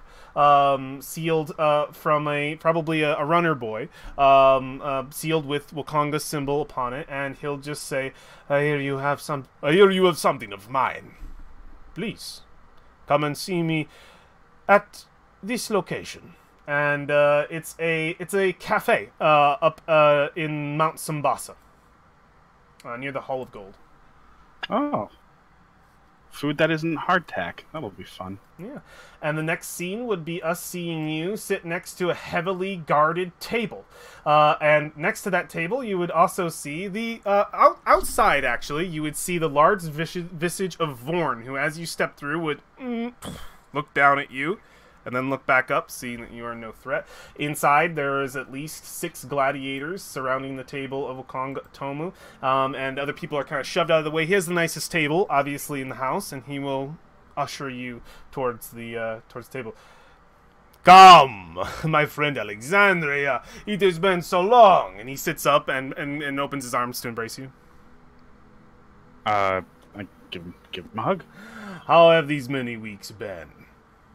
I'm so surprised to see you still here in Port Nyanzaru. I would have thought by now you would have gone back out in the jungle to learn more and gain more treasure. That would have been the preferred, but our party had interest in remaining in the city a little while longer. Well, I cannot blame you. This place is, it calls to people.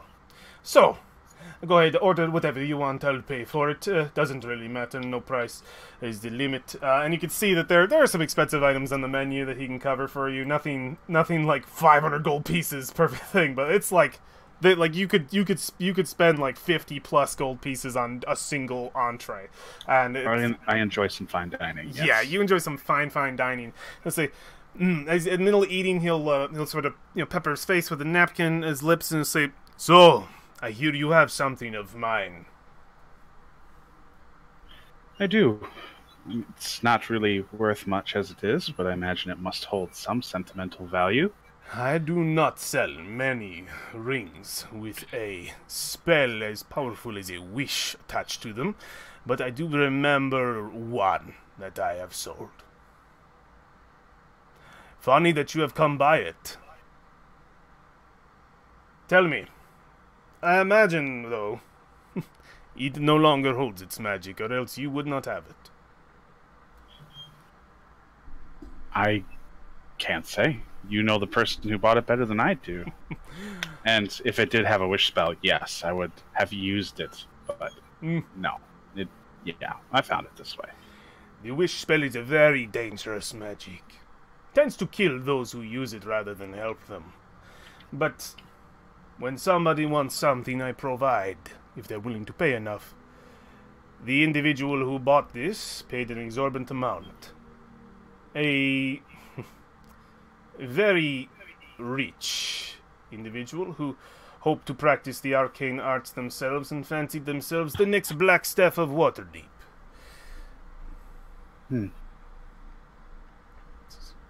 Was it a mutual friend by chance?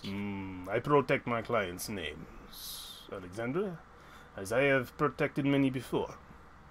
I will not tell you the exact details of this individual, but I can tell you that they were of the port, though they died recently. Well, that's unfortunate. Out of curiosity, though, since you did come by such an artifact and didn't use the wish yourself, how does one acquire such an artifact? If one is willing to pay enough money, the skies are the limits. No. I apologize for not being more clear. How did you get a ring like this? I have my connections. I didn't get it here. How much would a ring like this cost? You are not there yet, my friend. Well, to be fair, at least let me see the peak for which I aim. The individual who purchased this from me, well, let's just say he paid enough money to keep me a prince, fat and happy for a long time. You really want a number? Make a persuasion check. Ballpark, at least. Give or take a few 100,000, I'm sure. What'd you get? 16. 16? Alright. I mean, that'd have to be almost advantage. Because it's like, come on, Wukong, how awesome are you? How awesome am I? Let's see. Let me get an exact price so I don't lie and make it sound like this is more than it actually is. I just need this article to... So you're saying he succeeded? Yeah, I'll tell him the price. Of course, this is taking a moment to load. How many orphans? Orphans, yeah. Super orphans, according to... Super orphans! If a single orphan had a gold coin, you would need to kill 500,000. Considering where we got it from, I think the correct question is how many poor kids? Triple. AKA orphans. 2.5 million orphans. He says, for this ring, one wish, 20,000. Fair enough. Would you be capable of acquiring another such ring? If You I live fat were... and happy 2 times over. If I were to be paid in advance, I can acquire most anything. Of course, you have to pique my interest as well. I would wonder what you want to do with it. Well, whatever I plan to do with it, it's certainly worth the risk of dying over. There are worse things than dying. He says, anyway. Yep. I believe you have gotten what information you want. The ring that you have is... it was worth quite a bit, but in its current state, it's not worth much. You could sell it if you want. My brand is worth at least 50 gold pieces, so perhaps you can make a nice, pretty penny. My brand. Well, I will not take offense, but I was just trying to return something I thought had belonged to you. I wasn't here for information. I wasn't here to sell anything. You are a But noble it's soul. good to know. I do not need it, though. Keep it. A souvenir, perhaps. Where did you get it, though, if I might ask? The individual that possessed this once was slain by the Flaming Fist not 2-3 weeks ago. Well, that's curious. I found it in the belly of a trash-eating beast in the refuse pit. Oh, Alexandria, you do find yourselves in the most interesting of situations, don't you? Don't recommend. The refuse pit. I am surprised that you smell the way you do now. I hear that people get close to that place and they end up stinking for weeks. Magic is one hell of a drug. A trash-eating monster, you say? Interesting. Well, the rest of them certainly were. This one was a fair bit smarter than his kin. He looks at you. Are we thinking the same thing?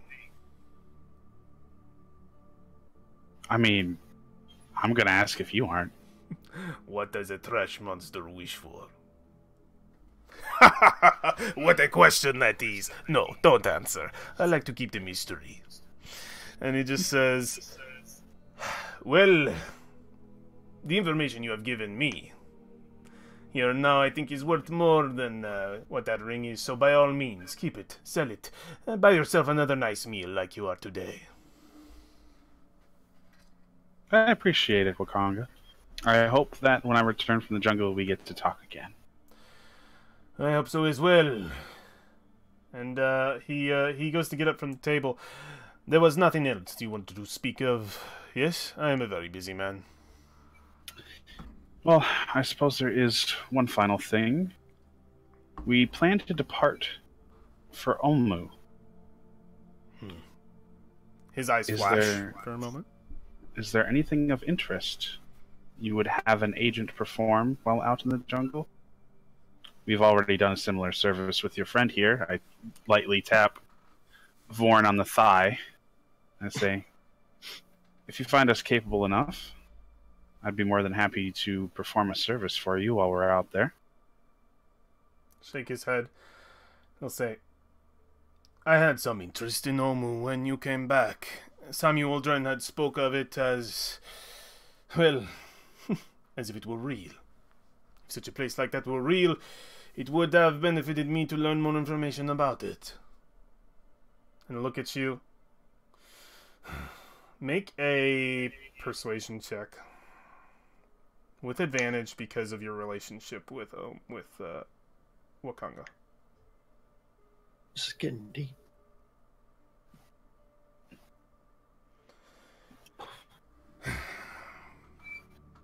Unfortunately, I no longer have an interest in Omu. I found that my resources can be lent better to other things. And he'll get close to you. And he goes to a lower tone. There are other people who want Omu. I was given a lot of incentive to not engage. I suggest you stay careful, Alexandria. You are not the only one who searches for the city.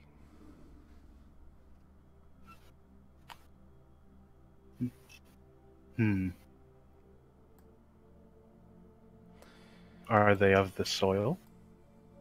Or are they from abroad?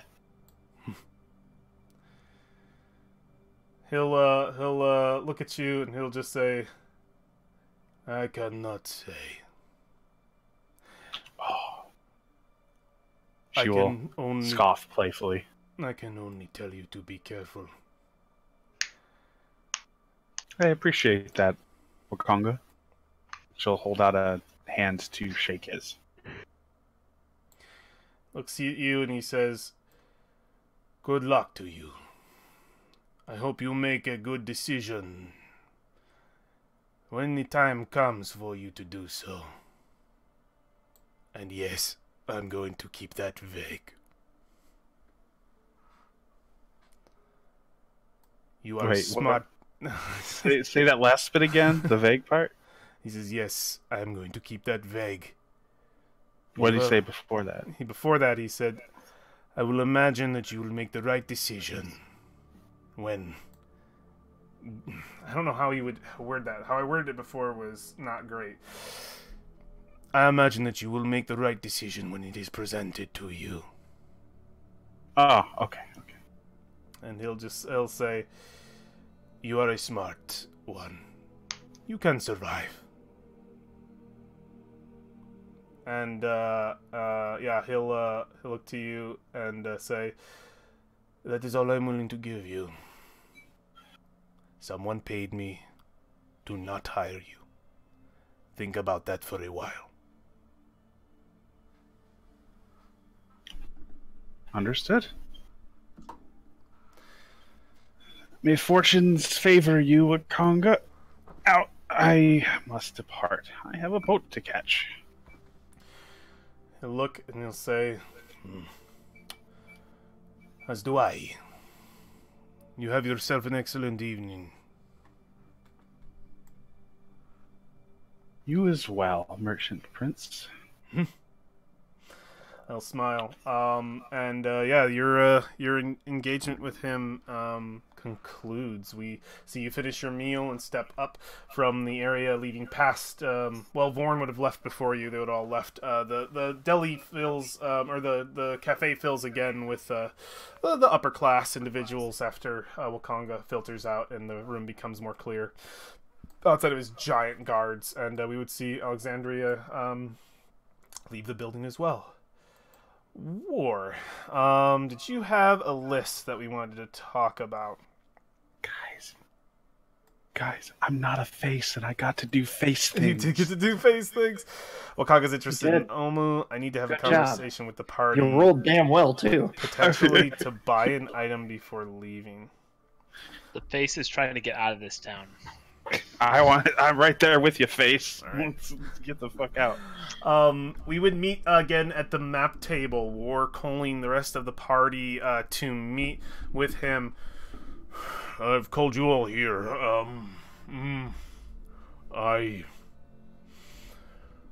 want to do something, but I want to discuss it first. I want to buy something. What? Well, you don't need our permission or to make purchases. It's expensive. I mean, it's your money. I mean, do you need money? I might need your help. What is it? Yeah, what is it, War? I'm guessing here a little bit. He is the richest member of the party right now. He is the richest member of the party, so whatever he's looking to buy, why he has to talk to the rest of the party is anyone's guess. My guess was you guys. He needs all y'all's money. My plan utterly backfired when I couldn't buy medium bone armor. Oh yeah, just jump in, War, for this one moment if you I'll want. just jump in for a sec. Hi, War. Hello. I want to talk to you about our plans and see if there was any other way I could convince you to go look at those islands before we make it to Omu.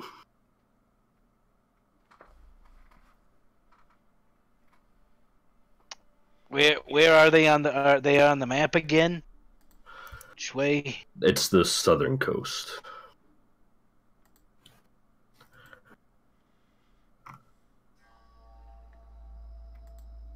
You want to travel there before we reach Omu?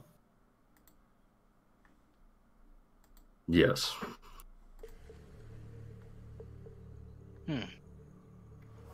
Is there Problem?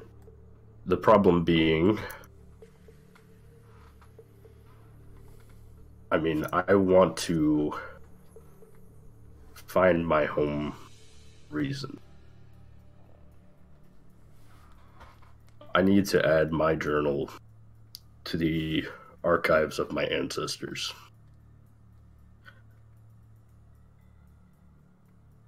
Would your journal not be more complete after the world-ending quest that we are already on? That is provided we make it out of that. My suspicion is I don't. Could you send an agent with your journal there? I don't even know where it is. You don't know where your journal is? No. The island. They wouldn't know what to look for. I hardly know what to look for.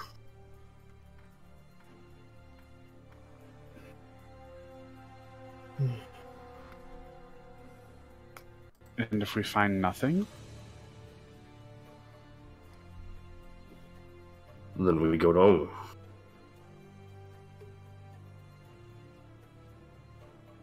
Do we even have the resources to charter a ship for that long of a journey there and back? That's why I wanted to ask. I mean, how long do we have this crew? That Alexandria got. You saved their you avenged their children. You have them until they're dead.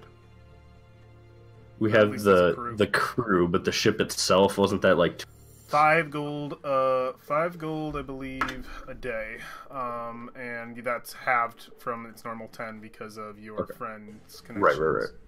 And how far does that boat travel? We picked fastest 12, one, right? 12 in good weather, 12 hexes. I think it was like 120 miles.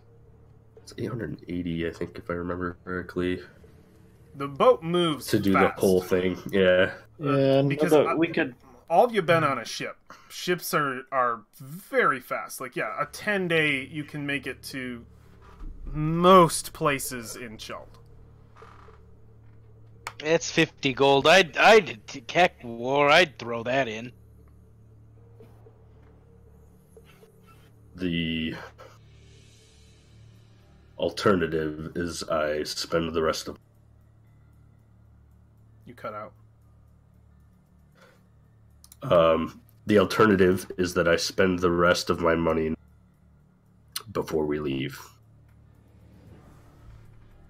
I don't think I have enough for both. It looks like it's about 50 gold to make it to Snapping Turtle Bay.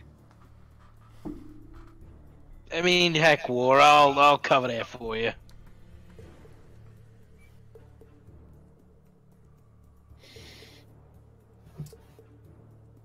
And that's from here, so it's only like an extra like 10, 15 gold.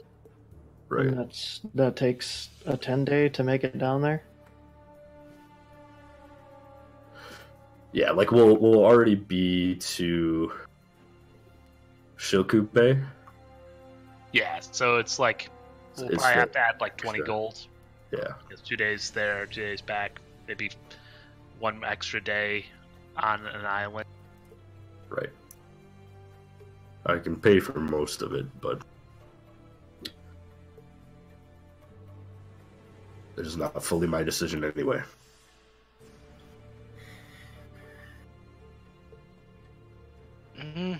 I mean, yeah. I agree. I say you should. How many days does it take to take a boat out that way? A 10-day.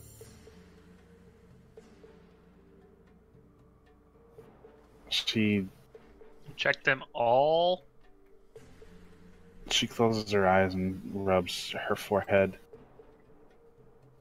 You could have done this twice over while we were nesting in town.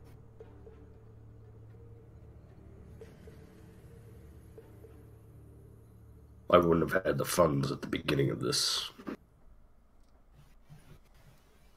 And he would have been alone. Well, is your family going to attack you on sight? Don't get me wrong, there will be no family there. I left it alone.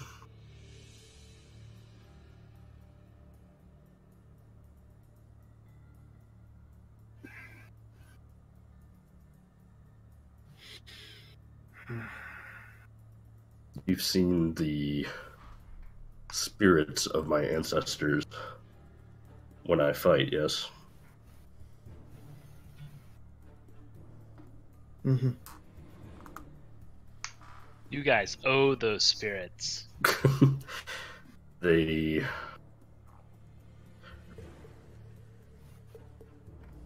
If I die before I take care of the death curse, I don't think I would be able to join them.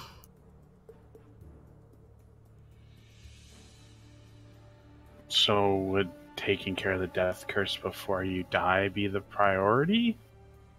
Always. But If not, I'd rather my journal be there so that my history is not entirely.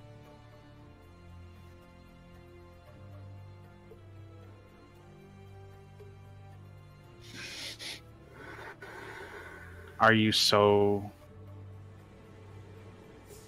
Do you have so little faith in the people here that you think that we would all perish and that no one would be around afterwards to do this for you?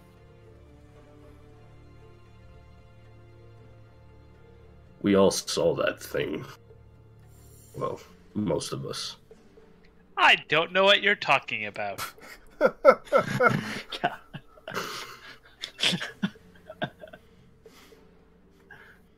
I don't know if anybody has that much power. To be honest, I am afraid.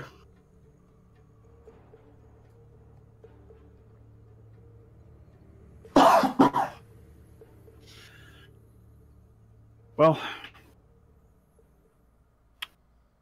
my stance has not changed, but I am just one person. I can't get the entire boat to go where I want. So I think that this is something that can wait. And I don't think you're going to die. I won't let you die. We also have lots of time to discuss this on the boat. We're going to be on that's for a true. week and a half. Well, I think the reason why he's bringing it up is because if we don't do it, he's going to spend all of his money before he leaves. War, I'll stop you right there. Go spend your money. I'll cover the cost. Really? Yeah. I get you back. Plus, I owe you for all those peanuts I ate. He is a full-service guide. He even buys the boat. I already was planning to go with you to Rockmar, but maybe this would help both of us. Yeah. Oh, yeah. I need to go to Harakmar. Okay. I am in it for the interesting stories that once I'm the only survivor. I mean, Oh my god. Yeah, listen, now that we're all here in this room by ourselves, you gotta level with us. What are you up to? What do you want? You've been following us and starting vile rumors about Vlad and causing strife in the city. I have no idea where those rumors came from. I think they were you. But hey, seriously, I mean, what do you No want in all idea. this? Are you here to kill us? Oh god, I hope you're not here to kill us. No, Why that's would what the snake people are for. It's obvious to everyone but Alexandria, who I believe has 10 passive perception, that you're lying. What? I believe only Alexandria has 10 passive insight. Well, yeah, it's passive insight. So it'd be 10 plus your insight bonus, I don't believe you. which is also perception. Which Listen. is still 10. Still 10. If you want to come with us, you gotta come clean. Well, we're going. We can't afford not to trust somebody. Oh, wait, my passive perception is 12. Oh, then So your lie is seen through Felicia the whole room. It was sort of a playful lie. I know, it anyways, was, that yeah. I was. Sort of, I really wasn't trying to lie. when she really wants to lie, she's good at it. Right. Like right now with the +7. Oh, yeah, that's a fantastic excuse. Fantastic. When I want to succeed, I succeed, obviously. Have you seen my persuasion rolls? Have you seen your deception rolls I lately? saw your deception Deception roll. rolls are awful. I'm not a very good spy. All right, but come on, come clean. If you want to come with us to this, I've already told you guys I'm here because I'm that I am an art. Really want to meet artist Simber, and you guys are the most likely way for me to do that. okay. He looks around almost if like he's afraid to use that name. What's gonna happen if we run into Artis? What are you gonna do?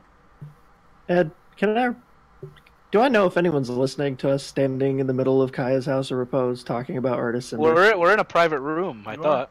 Do you are we in a see- private room? You I'm are. gonna check anyway. I Yeah. don't care. Do you want to make a check? Sure. Go for it. Unless you're gonna give me something for 18 passive. You Yeah, see a room around you with 18 pass. You never know when there's an invisible Arcanoloth just chilling. Or, a rogue that slipped in. Fuck, motherfucker! Another Wait, clear Josh! Oh wait, no, you already used your. That's 3 fails. That's 3 reds in a single game. Okay, keep going. Keep going. You all, should like- be here. 10 of his rolls, if that. All our rolls have been bad tonight, except ironically Alexandria's persuasion check. Yeah, the 8. Oh man, yeah. And then we had some 18s from Balfine earlier too. Anyway, you don't see anything wrong with this room. What was the last thing Berlin? No one listening in on you. What was the last thing Berlin said? I said, "All right, listen. If we happen to run into him, what are you gonna do?"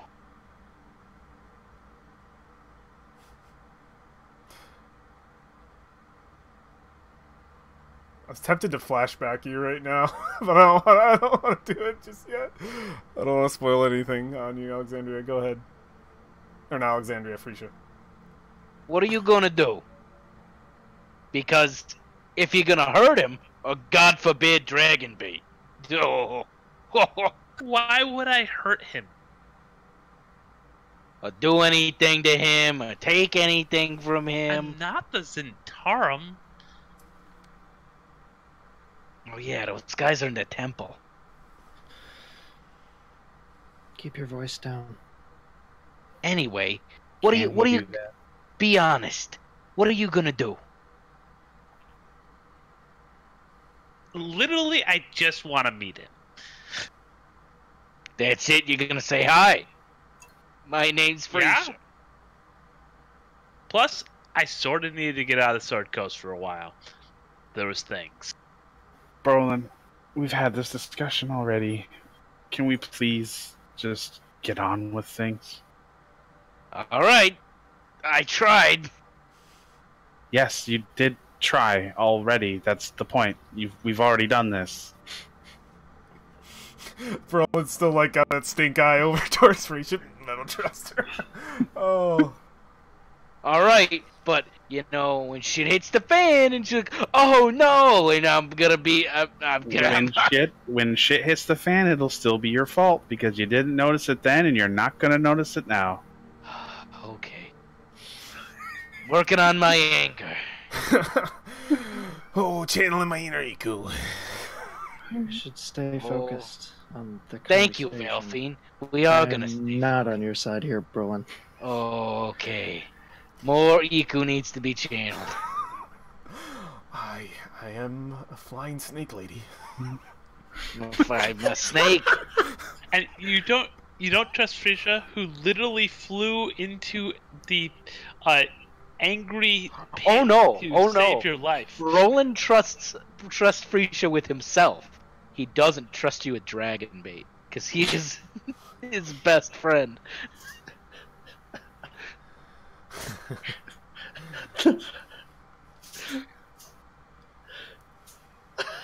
Look at it, face. No comment. No comment.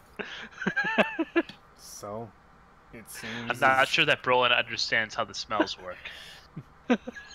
He probably doesn't. Look at Dragonbait's face. It looks adorable. Is there a decision come to in the room? Do we see the line on the map change? Will you be investigating the islands of the southern peninsula of Chult? Or will you be going directly to Harakmar? The decision is still yet to be made, I believe, fully. Alright, so we sail to the islands. We find whatever Turtle Town. We give them the book. We swing back to Harakmar. It's gonna take a day. It might take a day or two out of our time. A day to get to the islands, which are according to the map, more than a few days across. So 1 day to the island, probably a week to search said island to figure out if they're there. Can we see the map again? Another day to another island to repeat the process. It's going to be a time-intensive task. He said himself he doesn't know where they are or if they're there. At the moment. Continue. I'll be right back. I'm sorry. Well, wait a minute. I'll say, well, I mean, we might die in all this. I mean, at least War could, go see his home. So we see Brolin put his dagger down into the wood. A vote for war.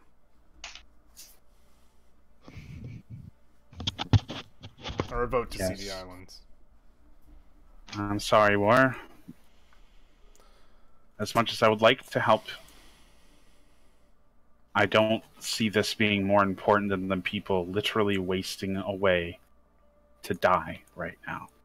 If there are any of them still alive at this point.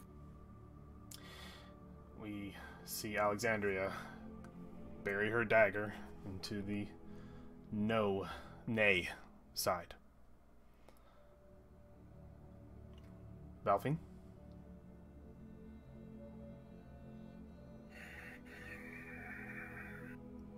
Frisha is appalled of what we're doing to this table. It's got dagger marks in it already, and daggers probably sticking out of it when you first got here. You imagine many decisions have been made at this map table. This map used to belong to a skiff. Valfine, where do you put your dagger?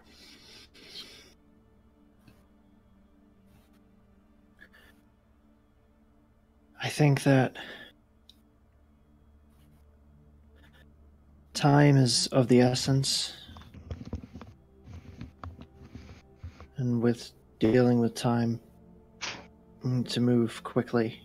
And I think an extra week, an extra 10 days, that much closer to the end of things. We don't know.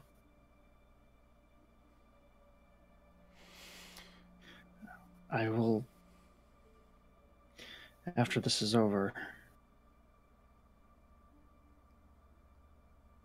I would like to help, but I think after Omu.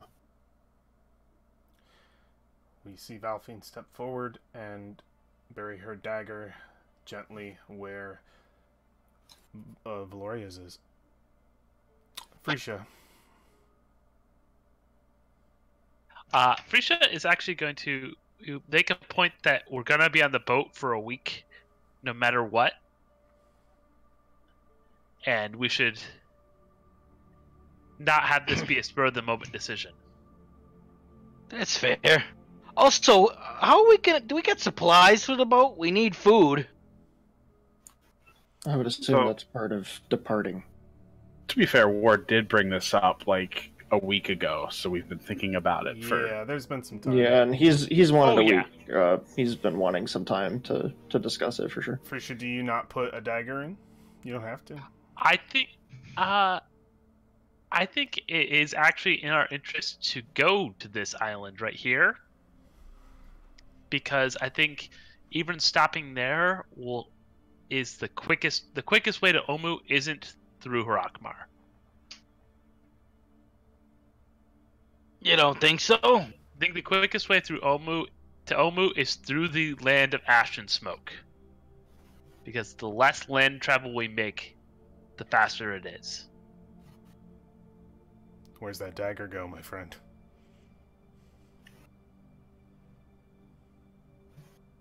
I think my dagger... Go ahead. I think my dagger is going with the whole... Yay? We're going to... Yay, but only to this island. Okay. It's still a yay. Dagger.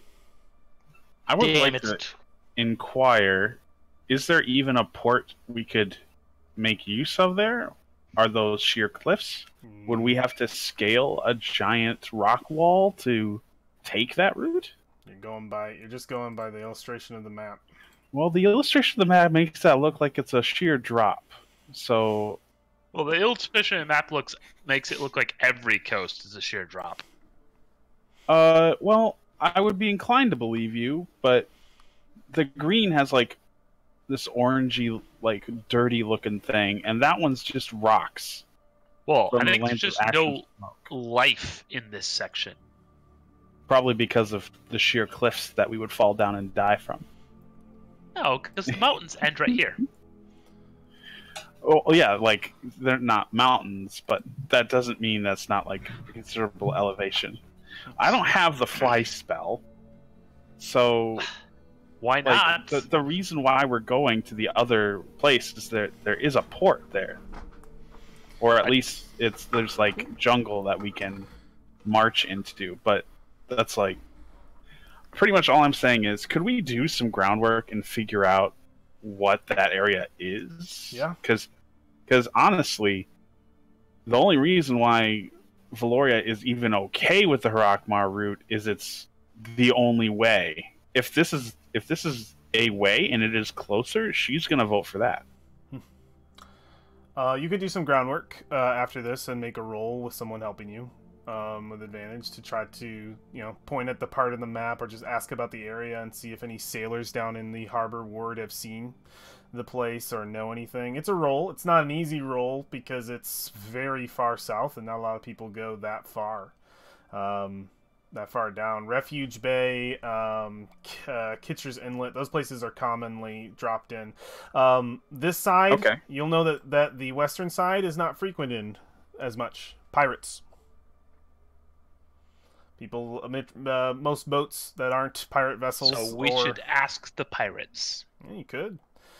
If you were to meet them, you know that there's yeah. a wanted poster for for any kind of pirate ships taken in, their captains alive, their crews dead or alive, their ships intact for two. Well, I think the captains are also dead or alive for $2,000 a ship. Well, there's another point. We could be run to death by pirates, so that's fun. Or stranded That's a without our problem boat. we're gonna have no matter what. Well, it's a risk that is increased the more we sail in their waters. Just begging trouble. As the party deliberates, Elfine's gonna stand in the corner with her arms crossed. Here's a question. Could this have been something that was brought up the first time War said something? Because then our party could have had a week to figure out if there were other ports. Do you just want to make the roll right now? I'm cool with it. Go ahead and make the roll to search for information on the area. You can make it with advantage. Whoever wants to help, you can. If we just want to get that down and out of the way without having to put too much detail into it, go ahead and as long as we get advantage, I've got the sage and all that fun stuff. Investigation check. Whoever wants to roll it with advantage. Who's got the highest investigation that is interested? Plus It'll one. probably Minus be one 3. of you. I will help somebody, but it'll be either someone who's smarter than me. I've got a plus. Well, yeah. I mean, Elfine's made her point, but I mean, if we're looking for info, then I've got a +1. If someone wants to give me advantage, I guess. Investigation. That's all I have as well. What do you, Alexandria? Did you say? I'm rolling with advantage. Yeah. Okay. 18. It was mostly on these two areas, right? Here and here. Yeah. This is a barren wasteland. You can make your way through. You would learn probably for some grizzled people. It's like, oh, you don't want to go there. Those waters are dark and who knows what's below the waves. The land itself is barren. Ash. It's how it got its name. I never walked upon it, but the mountains part as if to give way to some storm of destruction millennia ago. This is just flat land. You can land here and easily enough make your way there. So you could, but ain't no food out there. You probably starve in that desert of ash before you get across. So good luck. Through here, you learn, I heard there was a mine over there, and yeah, it's a I heard that's the best way through. Other than that, there's a small mountain pass, but it's quite difficult, I imagine. I believe the mine used to belong to the dwarves of Harakmar. It's a decent way through. If you're in Harakmar itself... Oh, no, they wouldn't know the passageway or anything, so never mind. Yeah, it's supposed to be secret. Yep. Right, yeah, I just say, there is a mine there, but no telling where that leads. As far as I know, not out anywhere safe, so, but getting through this passage, it's quite rocky. Those the mountains practically touch. You'll be going through a valley. This is you learn that this is a difficult path, and this is not so difficult. How many tiles per day can the boat go? Was it 8? 12 on the good weather. Or 12. Yeah. 12 on a good weather. So 1 day to get to the island. War steps up and puts his dagger for Yay. So at the very least, it seems the party is, and it's tenuous, not tenuous, but it's not everything war. But you have a democratic agreement in the party to hit at least one island. You may have to push for more later on, but this is the vote the party has come to now. And it may change, we don't know. As a person, a player, I want to go everywhere. So of course. But... Well, yeah. We're playing our characters. Let's do all the things. This I is think the time where War has a question for Waboo. Brolin has a sad... Brolin is kind of sad knowing that we can't go to Harakmar. That means you still could. This passage is not what you planned to make. No, but that's what they were asking about. You plan to go through Wormheart Mine to Harakmar. It's a completely different passage than this. Going this detour, assuming it takes us 3 days to search the one island, would be 1 day longer than if we hiked it from Harakmar. And considering this pass is guaranteed to be safer and more direct, she will vote for the cauldron route. Oh, you change your dagger side, but go with the Frisha Chit decision. One island. One island. One island. That's as diplomatic as she can be. Sail past the two of them on 1 day, and then go. There are 2 islands, yeah. I mean, yeah, you would sail right past both. It'd be impossible not to. Harakmar's still on the table. Well, this is a decision leaving port. Decisions change. You could get lost. You don't know. You have no idea what it has out there. But this is the plan that you've made. So nothing is fully set in stone. But this is the plan. And we'll go heist a dragon. Then we'll go heist a dragon. Yeah. Or maybe more. We don't know. We don't know what the party has in store. How is everybody going to 11, or do we want to call it? Yeah, I'll stay to 11. Keep going, yeah. Let's get some boat encounters going. Oh, we can get some boat encounters going. I do have one thing remaining to ask of you all. We need to get you guys on the harbor. I'm not gonna force you guys out of here if you have anything left over. So I was still going. War, after that decision is made, let me turn this off. I don't want that. After this decision is made, do you go to the harbor? Is that everything? He's gonna go to shop at one of Wakanga's stalls. Do some money exchanges? Nope. He's gonna buy a +1 shield. Oh shit. Okay. That's a good plan. Yeah, those are available. those are some of the magic items that are available immediately on the market. Oh, really? It's 450 gold. There's a list of magic items that are available immediately without order. Where was that list again? Oh boy. Do you guys? I got this because I asked about it way earlier. It is buying a special item. Let me just see. The list itself is. Oh boy! Oh boy! Oh boy! Yeah, there are things to buy. They're special from. It's the Merchant Prince. The Merchant Prince special items list. Special items list. I know. It's you can do an ammunition right for here. 50 gold apiece, a shield, You a see dagger. it, Kyle? Thank you. Yep, Yeah, I okay. got it. Those are the magical items that you wouldn't have to order. Oh, it's only 450, by the way. He that's what he said. He said 450. 450. Yeah. Yep. Let's just get the harbor award. After you purchase that, can I put you in the harbor? Yeah. Yes. I got 2 in the harbor. Very cool. Brolin. It's been fighting for a month for this. I know. We illustrated in a previous session Brolin saying goodbye to everybody. We did. Absolutely. That probably Um, happens on the day before. Yeah, Brolin's got his stone warhammer Mm-hmm. from the other dwarves. He's got the bone armor. Unfortunately, it's not the plus 14. Unfortunately. I Yeah, he was factored in the dinosaur race winnings today. Cool. We should be set. Perfect. Yeah, Brolin has nothing else to do. He's got a new He's got a new outfit, probably a new little haircut, and He's in the harbor. Valfine. Returning back to her room to gather her things before they leave. Don't stop that, Rick. Don't start that yet. Let me change the music. I have music. You return to your room. oh no. Oh. Turn it up if you can't hear it.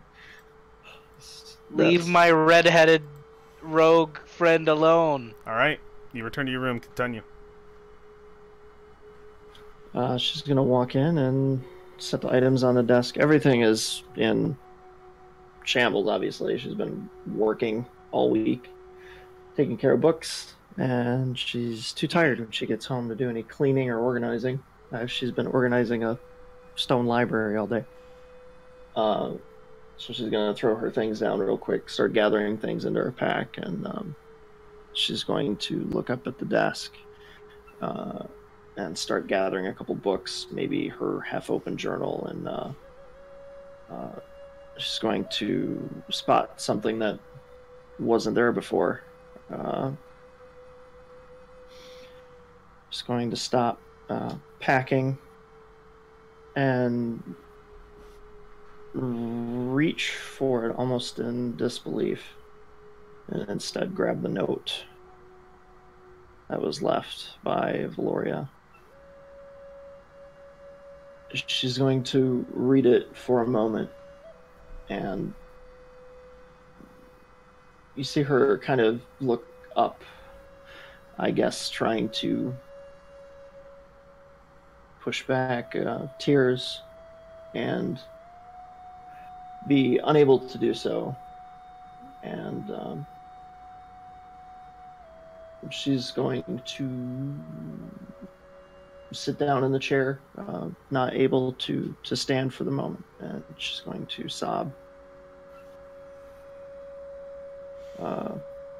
silently as she holds on to the letter she just read. And that's it. Yeah. We close on this somber scene and over to Alexandria, I think, right after. Valfine, are you at the docks? Not we're holding on that moment. I'm just asking. Yeah, that's for a lock-in. We close you on that moment. We're gonna open up with everyone at the docks when we do that. But we go to Alexandria right after. Your work is completed.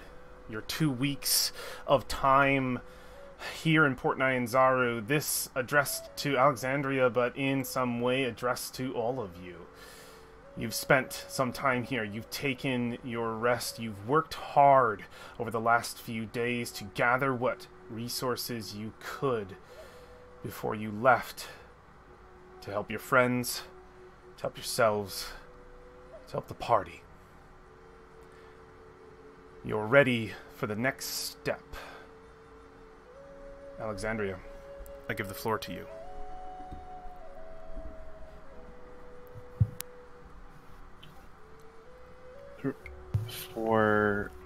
Do you have anything left? No, man, I'm spent. After that, the only thing she's got left on her docket is to go down to the docks. The floor is yours, and your feet meet quickly to the wood planks of the dock, as do all of your feet. You make your way down, packs full on your backs, and you see the bright white sails of your destiny. You look upon the ship before you, whose name is, Frisha? Remind me? Mako... Dang, I have to, Mako's Bite. Mako's Bite. Written across the side. You see, aboard 5 Chultans, a crew to this long ship. This sailing ship. Actually, not 5. Excuse me. Oh, jeez. That was when the ship was smaller in my head. It's probably about 20. It's probably about 20. You're close to a maximum crew, but not quite all the way there. You see 20 Chultans aboard, and you see 2 individuals. I'm going to move our characters. Actually, I think I already have the tokens over to our ship. Let me just get us to the ship. I'm gonna get us on this ship. Just gotta load it. Yeah. I got y'all on here. There's gonna be less tokens than there's supposed to be, but I'm gonna get it on here. For dudes. This is just how many are above. Yeah. I'll move you guys the minute it loads for me. Close my turn order. And move us over. So, you see the 2 individuals, your captain and your first mate. The sad music, I think, we will leave behind for something a little more adventurous. Each of you steps aboard the ship. We can hear the creaking beneath your feet as each of you steps aboard Mako's Bite. You see the 2 individuals, of which I will give you their artwork once again, River and Flask. River Mist and Flask of... What's his... Flask of... Flask of wine. Wine, that's right. I thought it said winds. I was like, oh my god. Yeah, let me give you guys the art. This is River Mist. Oh, they have individual art. I didn't see that. Y'all see that? It's a tabaxi. Yeah, it is. Let me just get the next one without having to deal with so much lag. Come on now. Okay, I'll get it. It's just a little slow. I love how every Chultan token is doing the Yao Ming. Yeah, I know. They're just like... They're very happy people. Who gives a shit the whole time? Yeah, and you see Flask. I love that. I still remember when our very first encounter with the Red Wizard, those were the soldiers he had, so they were making those faces as they were chucking javelins at us. And Like, everyone was dying. Yeah, I just remembered thinking, we're gonna get killed by these fuckers. They were just Oh like... my God. Let me get the harbor award, because that's definitely the noise we would hear. Harbor ambience. There we go. Let's get that harbor ambience up. It's so hard to look at those tokens. As you board the ship, looking over the helm, you see River Mist as she addresses you. So, the people of the hour have arrived. And she will walk down the steps brazenly. She'll take her big hat with the feather off. I am your captain, River Mist. And she'll look to you, Frisha, and she'll say, my friend, welcome aboard. It seems your friends are finally ready. We have been waiting for the better part of at least 2 days. Good that you came when you did. We may have taken off without you. Says, please, welcome. Take a tour, if you will, of my ship, Mako's Bite. And she'll say, that is my brother, Flask. And you can see Flask, who is also a tabaxi, a brighter fur than the dark golden fur of his sister, is in the midst of working on a piece of sails and kind of just like looks over to you guys. and just goes back to work. So, don't mind him. He's a little bit shy. If you have any troubles aboard the ship, you will obviously talk to me. This is my vessel, and I know it quite well. By the way, thank you so much for the crew. It's actually quite nice to sail with such honest sailors. We tend to find more of the muck, but this is quite a luxury, really. And that was a joke before. I would have never taken off without you. I mean, you are paying for this expedition, and the crew, of course. I like to joke sometimes. And she'll say, but please make yourselves at home. There are cabins down below. Of course, it's a little tight and cramped, but I'm sure you will find this space quite good. She'll say, so, and she'll stand on the deck before you guys haven't even had a chance to speak. She's just blabbing. There she got on there. She stands on the deck, proud. Who do I talk to about the destination of our expedition? I assume one of you has a location, a heading, perhaps. Come, my cabin. And she steps out. She steps away into her cabin, awaiting whoever follows her. She's waiting for whoever among you I guess I will will take follow command. because I am her friend now. Who else follows? Guess we all go. I go. River Misk will inquire the exact destination. She will want to look at a map if you guys have one. It's up to you guys how you deal with this situation. Below, ooh, I moved. I didn't move enough people here. All right, let's go. Move here. Is everybody down here? No. Not Velphine. I think imagine- she'd probably leave that to I imagine War is as well. talker people. Frisha.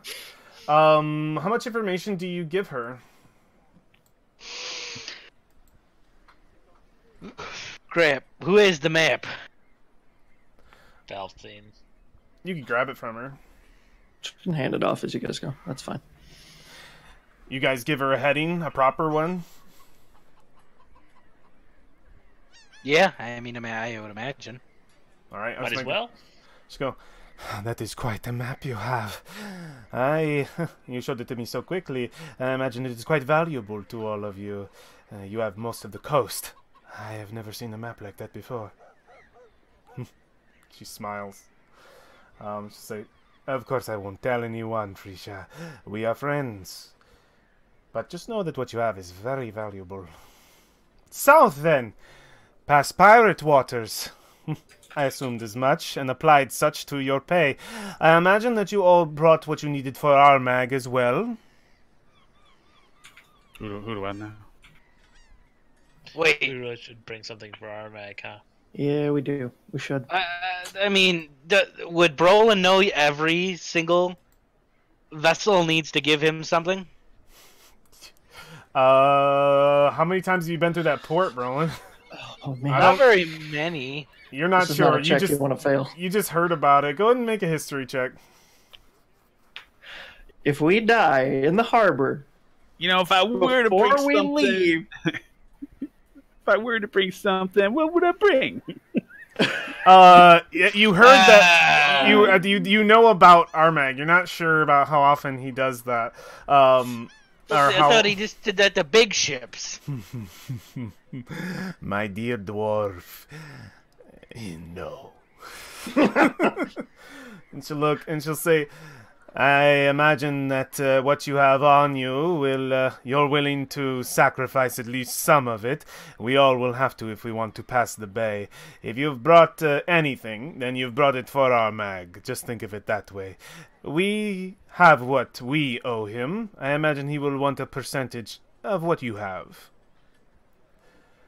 We don't want to piss off Armag. He's bigger than big. Don't worry, dwarf. I know what I'm doing. We will make sure we get past Armag with no problem. I have been past him many times. We're like old friends, the turtle and I. Turtle, not turtle. Sorry, War. War is your name, right? I'll do you. Yeah, you're muted now. Yes. Oh, okay, good. Well, maybe you can use you for some diplomacy. You are. We'll talk about it later. What is he? What is like? What? Can you describe the tribute, Ed? Like, I'm not sure what we. Like. You're not sure. The 9 history. You don't know what the tribute is. You just know there's All right. tribute. All right, Miss. Would I'm I gonna. see the I'm tribute on my way in? Oh yeah. Yeah. You've seen Armag. You know that Armag demands a certain amount from a vessel. He can smell valuables. He can smell gold. He can sense how much a ship has by its weight in the water, and he demands tribute in the form of treasure. And they kind of just go until he tells them that he can pass. You've seen the ship you passed through probably dumped upwards of... It wasn't a super expensive ship, like, wasn't holding a lot, but they dumped probably a good amount of fish cargo, probably at least 100 gold's worth in the sea before he let them pass. Jesus. Getting extorted by a lion turtle. So should we just like buy like 25 gold, 50 gold worth of fish cargo? If you have gold, he'll take that too. And no reason to buy anything specific. He's not a picky gatekeeper. Speaking of gold, at I owe you 20.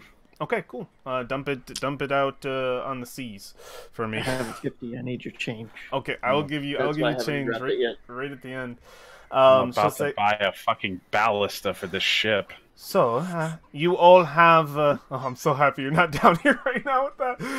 That'd be such good back and forth. I'm actually sad you're not down there with that. Anyway, she'll say, and you all have your adventuring licenses, correct? For the blockade?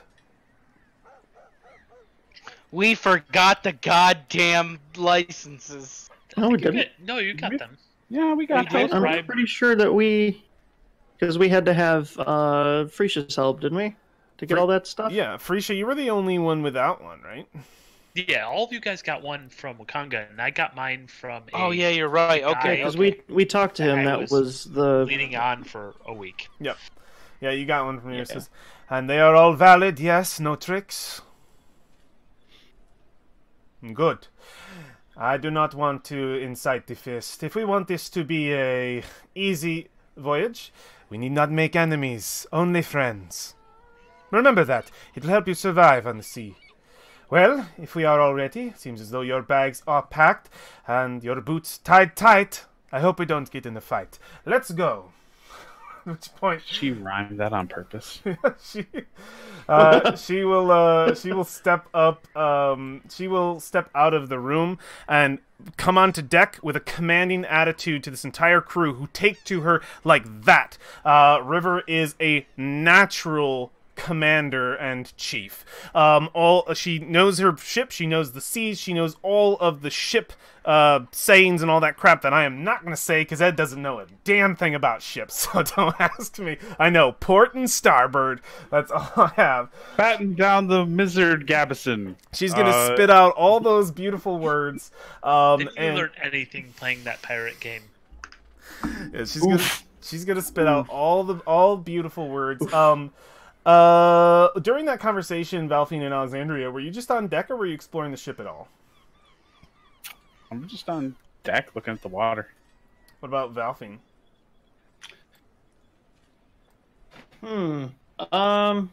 Probably same. Is everybody above deck now? Yep, I mean, yeah. She would have been hanging out probably near like the stairs in the back. Okay. Taking in the salty sea air, I guess, and alright. Being lost in thought. Excellent. The sails, the anchor is weighed, the sails already open.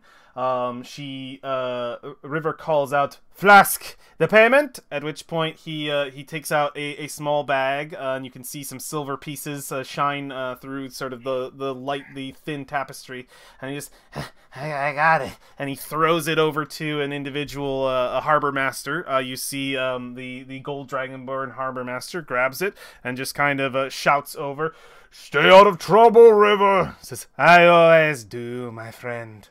And she takes the helm, and you guys are off and out into the sea. Let me get some ocean ambience going for us. Into the sea, into the sea. So the real reason why Asteria left is Asteria doesn't do both. Oh, That's it. All that for the boat. she had to do both. Wow. Oh man, I have such a fear of sailing. I better take off now. Yeah. The men start Kill some, singing. Dragon Princes. Oh, we got shanties. Yeah, the men start singing as they, as you make your way out into the port proper. I'm going to shift us over to the map. Oh no! I need to take that down. It sucks away my music because I have it set to auto change. No, you go away. Bring me back my beautiful ocean that we have. We need a Sea of Thieves song. Dun dun dun dun dun dun dun dun. Dun. I know. All right, and you guys start making your way out into the port. The brisk sea air opening up away from that claustrophobia of Port Nyanzaru. You feel a sense of foreboding as you take off into the next part of your adventure. It is scary a little bit to see the open ocean as you step out upon it, a new adventure in the palm of your hands. The ship is making its way through and away from the port, out through the mouth of Ubtal, as it's called, and into the Bay of Chult. You notice as you get further, within probably an hour or so, you see along the horizon, those who are on deck, the dark sails, the dark red sails of the Flaming Fist Brigade. Or blockade. As we are leaving, Valoria is definitely at the tail end of the ship, watching Nyanzaru fade off in the distance, and she's just got the palest face as she stares at the silhouette of the city, and it is not from seasickness. Where Tiger got your tongue? She will not answer you. Yeah. Everything okay?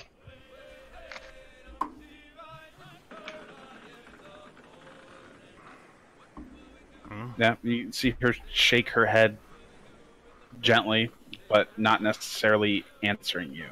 What's... As if you're not even there. She's just completely lost. So, all right, well, that one's for Valfiend, then. War! Excuse me. What? What are you doing? I tried to talk to Alexandria. She's not talking to me. Probably for Valfiend to take care of. We're approaching the blockade, Brolin. We should probably not talk too much.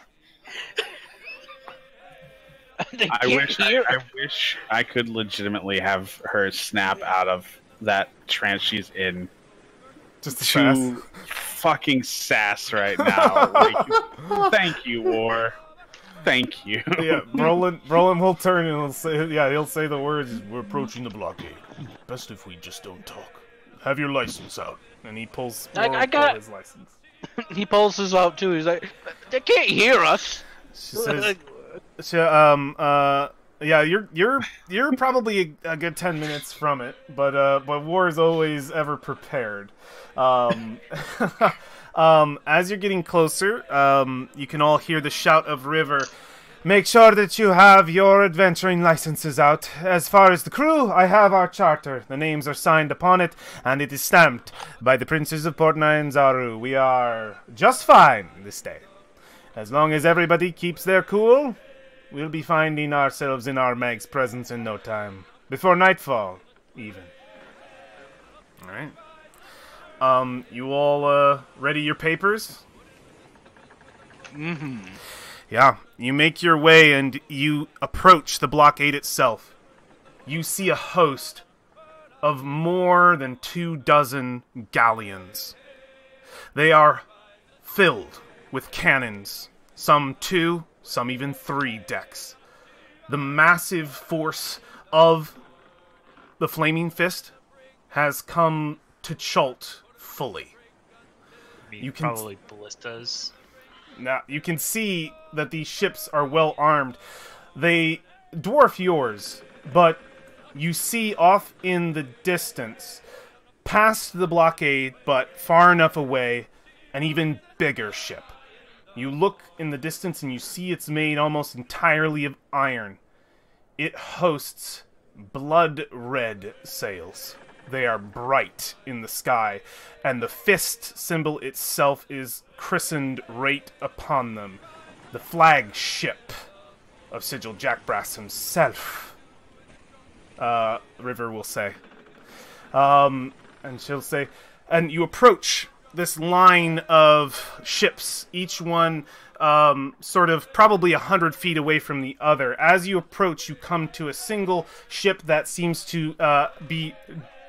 on its side is built a floating dock. And you see that some other ships are there in line, some merchant ships making their way through, but it doesn't take too long, the waters aren't too active, that your turn comes around quite quickly. You come into these two floating docks on either side of you that stretch out from the massive galleons on either side of you. You see the Flaming Fist officers. One will step up and board the boat. You see a man probably in his 40s, grizzled gray hair that comes over to the sides, a sort of slack jaw, and he's fully armored, even in the heat, and you can see he's sweating, and they'll say, River, good day. Say, Captain Zorn, always good to see you. Say, I imagine you have the papers then? And he looks over and sees all of you. New crew.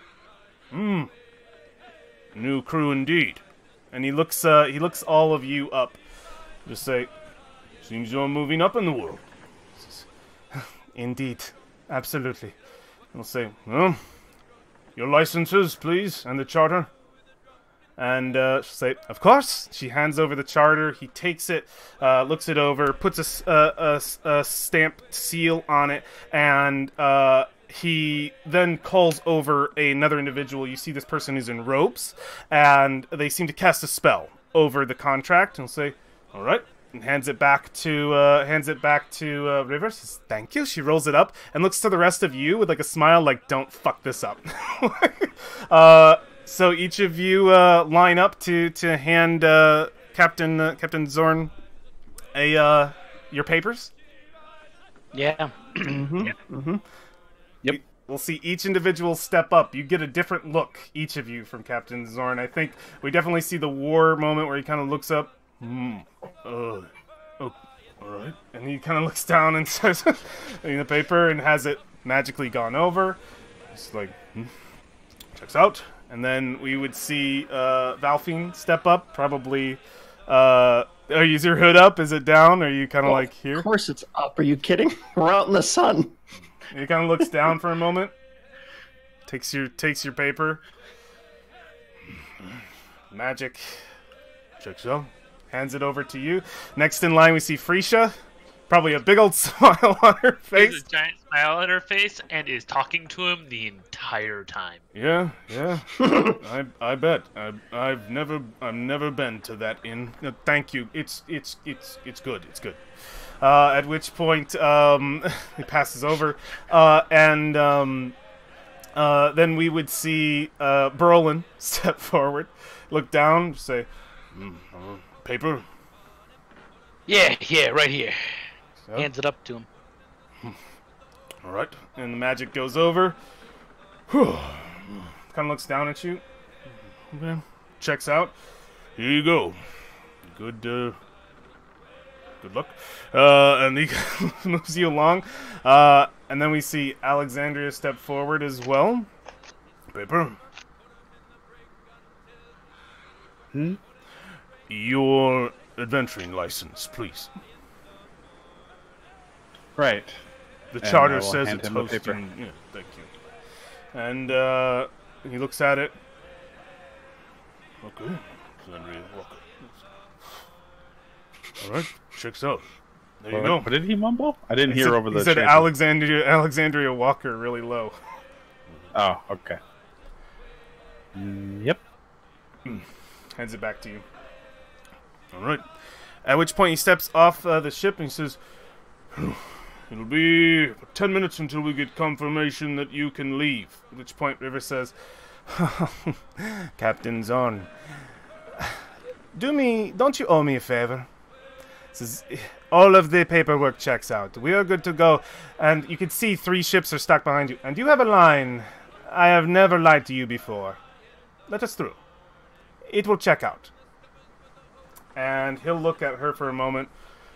Look at the rest of you. And the line. All right. Last time. Only because I owe you. Go through. Say, "Zorn, you're always my favorite. Men, anchor up." At which point, you move past the blockade. At which point, River Smile, "Helps when you have connections." And you guys continue forward past the blockade, past the dark red sails and the blood red sails, making your way out. What are y'all doing on deck right now? Frisha has made her way up to a crow's nest. Oh, okay. Yeah, you climbed up to the crow's nest. So yeah, that's where you're at, Frisha. What are the rest of you? Well, Nyanzaru's gone out of view now, so she is, or Alexandria is at the front of the ship, just watching the ocean, feeling the spray. All right. Listening to these guys who are very off tune. It would annoy the shit out of her at first, but it's grown on her, and it's also distracting. So, okay. Well, now she's back where she was. They sing a new song. They change it. I think River says, "Let's get a new tune on board, shall we? We have an adventure ahead of us." What of Brolin? What of Brolin? I don't know. Brolin's never seen ships this big before. He doesn't think. You're staring at the ships? Yeah, he's staring at the ships. He's just interested. Cool. Valfing?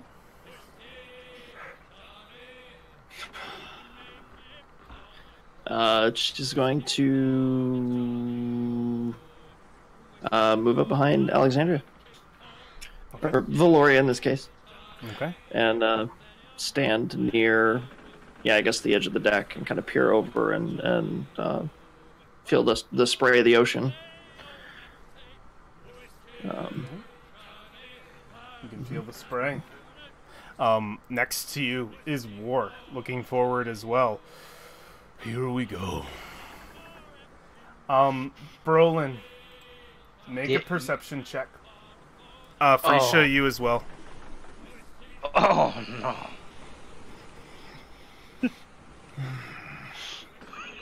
Why? Why am I making this check? Just make it. Oh, that's a nat 20. That's a nat 20.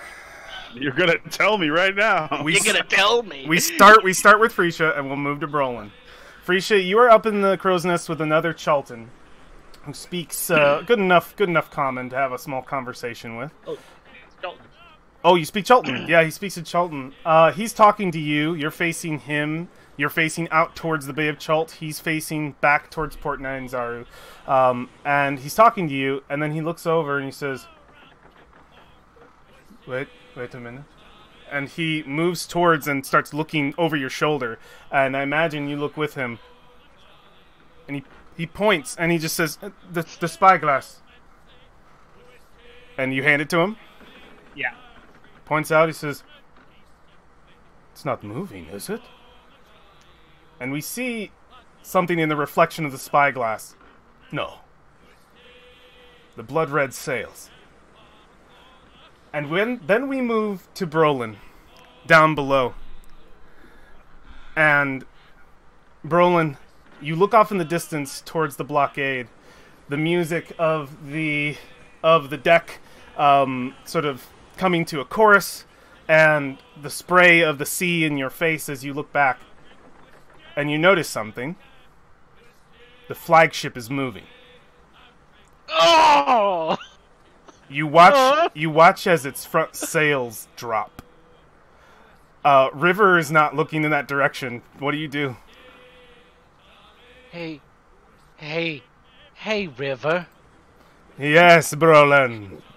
I know we haven't been very good friends yet. We'll probably be. I just met you today. What is it? Why would the flagship be coming towards us? What are you talking about?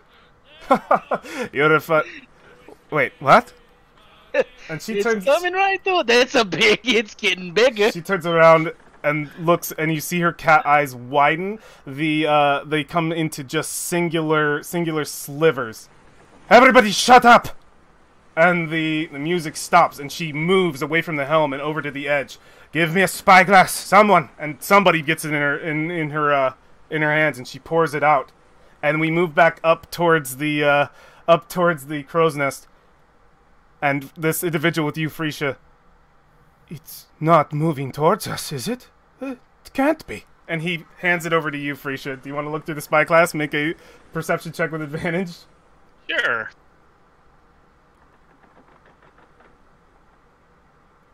It's moving right towards you. You can see its second sail drop and catch. What do you say? Well, I hand the spyglass back to him and jump out of the crow's nest down to the deck. Let me get this music going. Immediately, we get the same shot from down below. It's coming right towards us. But towards us, it moves over. Freesia! And she comes over, and you've landed on the deck, and she's over the side. She'll say, if you have anything to tell me about why that ship is on us right now, this is the time to do so. I'm blameless. And he will. Is Alexander is not above the. Freesia has no idea why this ship is. Brolin will walk down into the deck. Alexander, get up here right now. Above deck. Oh, We're on We're on the front he goes of the, down. we're He on the goes front down of and comes back out. do any of you... that is so Brolin. He would just immediately not even look around. You where go all the he way is. He down, just- and you hear muffled shouting and storms up the stairs with no one. In the last You 3 guys months... do something to make the flaming fist mad. In the last 3 months that I have moved through that blockade, the last 3 months that it's been there, I have never seen that ship move unless it was anchored. Brolin walks up to Alexandria. What do you got? What? That ship is moving toward us. Why? Do I look like I have any idea how this stuff works? You live here. What does that mean? You tell me. I've never seen a ship like that, and it's moving towards us. What does that mean? Well, I mean, I don't want to be anti-alarmist, but here we go. This is the only way out of the bay. Perhaps they want to go somewhere? They are heading right towards us. Directly. The ship would be taking a different course. It's moving right at us. She looks up at the sails, and you can see she's pondering whether or not they can run. She's like, no. And she's looking up as if they can run away. She's wondering whether or not, do any of you have anything that they would want, or anything that could speed us up? You're adventurers, right? Magic, something? The only thing they would want is Velfine's fine ass. What? At which point we would see Flask move up. Say, should we run? She'll look back. She keeps looking back with the spyglass towards the sails. She's like, that's a high. Can't be that fast. And she'll breathe a little bit and she'll say, it is wonders what Sigil Checkbrass will do to get what he wants. I say again, is there any reason that ship would be following us? At which point, I'm going to leave you guys for a moment as she doesn't even give you all a chance to answer. She's just frustrated. She'll just say, "Raise that sail, get it down, those two in the front," and she's immediately giving orders. Says, "Perhaps we can outlast it. We are a smaller ship." We've been given permission. Given permission to go. Let's just ease and gently go forward. She says, "We can't go gently. We need to move quickly." Move quickly, huh? Yes. Brolin can get finally a use for wind wall. I'm not sure wind wall would actually be that useful. For like X amount of feet, it would be, but River is a wall of visibly- strong wind rises from the ground at a point in which you choose within range. You can make the wall up to 50 feet long and 15 feet high. yeah, but we would be faster for 50 feet, and then it would yeah. be in the air. Just Yeah, I cast a point right next to the sails. If you have anything to get us moving faster, move. You see her hair's on end, the equivalent of Tabaxi sweating. She's extremely nervous.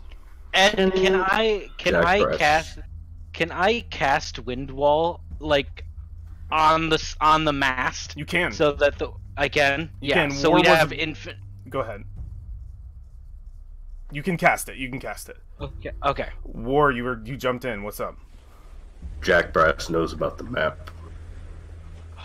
Shit, the map. He knows about your map? And she looks fucking pissed and terrified. If you can make that mast move, make it move faster. Fill All those right, sails. Get ready. This is gonna be rocky. And Go ahead, Brolin. What does Brolin- it look like? Yeah. Brolin almost cups his hands together and he makes a rotation motion, and he uses both hands to push the wind towards the sails. Yeah, you do, and we watch that magic hit the sails and fill them fully, pushing the ship forward, giving it a boost of speed, and we watch as it starts to dart forward a good distance. It pushes for that initial 50, but it'll get some more push out of it. You've kind of given a boost. At this point, our camera backs away from your small sailing ship as it boosts forward and finds its way fallen upon the deck of a deck of Baldur's Pride. We see the iron flagship of the Flaming Fist. On the top deck, we see no helm, but a host of 3 arcanists using massive runes to steer the ship and keep its iron frame afloat. We watch as the runes shift and move, 3 of them in front of these arcanists, forming the actual helm. Behind them, our camera looks over the shoulder of a massive Iron Man in a blood-red cape. We don't see their face. We just see their shoulder, their arms pursed behind them. We see in front of the Arcanist what looks to be some kind of admiral, some kind of person in charge. And he is giving orders to these individuals. And he will turn. My lord, they are speeding up. Good. Give the order. Whip out the old 10 towns. Oh god, That went really well last time. it did, of course. He'll say, give the order. As you will, my lord. And the admiral steps past him and over to 6 more arcanists. You have the go-ahead. On my command. And he immediately puts a finger down, and you see a sort of arcane rune sort of scribed in the air. And we watch as fucking Avatar style, they step in motion. and they all push gusts of magical wind into the sails, and they fill 3 times the size of yours, Brolin. The ship pierces forward. It's gaining on you. And that's where we're going to end the session.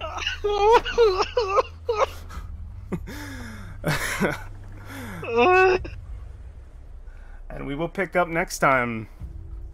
We're fine. He doesn't know we have the map. That's he do. No, he don't. You remember the letter? He literally does. That was the last thing that. Yeah, he knows we have it, but like, who's to say that he knows we are on this ship? The magic over your I'm not, Contract. over your contracts. You have your names on them. Well, yeah, but who's to say the person who read that would know to Stop look being in out for denial, our Kyle. names? You need to get past that point. We need to get past that. Listen, Should've bought that ballista. we're all beyond we're beyond reasoning and denial at this point. Remember, You know what's really useful in situations like this? Dragon turtles.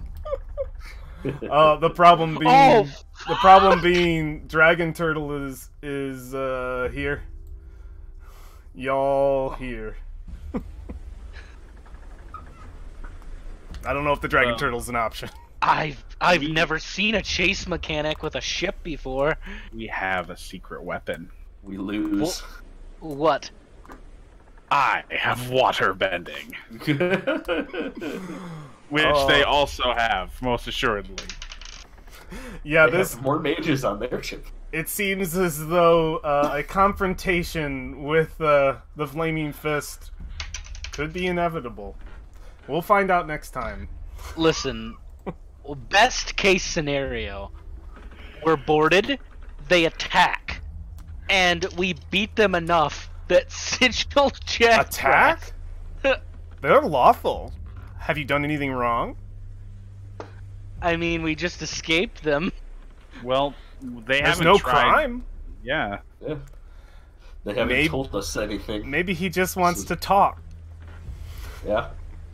He's probably like, oh, those are the people with the map. I need to talk to them. Yes, he's got a fully crewed iron ship going as fast as it possibly listen, can if With to one ship that may have left at the front of the line with 6 9. mages. There are 9 on board. Nine. On that area. Talk with everyone. Well, literally, yeah. Okay, You can't risk damaging the map. I mean, listen. also, come on. Let's be honest here. This guy's got it all. He's incredibly bored, and we're the most interesting people he's seen in a while. Kyle knows a villain when he sees one. Kyle, I mean, listen, guys. Listen. I like to think I know. I mean, we all play. I think most of us, me and Alex, we played with Sigil Jack Brass. I'm gonna guesstimate he's probably a level 15 war cleric. He can smite one of us into oblivion and then run up into the same. We're assuming a fight. I don't know. Yeah, he's lawful. There's no reason he would have to attack Oh us. no, he's without us breaking his totally code. lawful. No, for sure. He's not gonna do anything at all. Oh, Hostile. very If, good. if he's lawful evil, though, he will find a way to use the law to They make their own. kill us. Yeah. It should be interesting next time we play. He's my probably not lawful evil. He's just lawful jerk. friend. He's probably lawful neutral. Could be. But next time we will see our dear friend Sigil Jack. Well, hopefully we might. I don't know what you guys have planned. We'll find. You guys always come up with something when we come back, so we'll see if there will be a confrontation or not with Sigil Jack Brass. Very cool. So- we gonna- can't fight our way out of that. got a I wouldn't plan. suggest it. Just make those spheres in the water. Hey guys, let him wrap up the stream. Yeah, let me close Oh, it yeah. really quick. Give him a second. That's all good. We can chat more right after. Thanks to those who hung out in the stream with us today. We are closing out to keep our table talk secret to each other. Very, very cool, my friends. Thank you to those who were in chat. Apologies that we did not chat with you. We like to keep it just in the game with us, but we do view and read your chats at the very least. I do, to see what was said. Very cool. If you are watching this later on, we're from the future. You're from the past, but we love you. We love you so much. Very cool. Next time you see me, D&D Wednesday, same time. That's not creepy. I know. D&D Wednesday, same time. Dragon Heist. We're continuing our adventure through that campaign. Very cool, friends. Wherever you are in the world, morning, noon, or night, make it a great day. We know we will. Take care, guys. Bye. Oh, thanks to my amazing cast. Yay, my amazing cast. Yay. Bye, guys.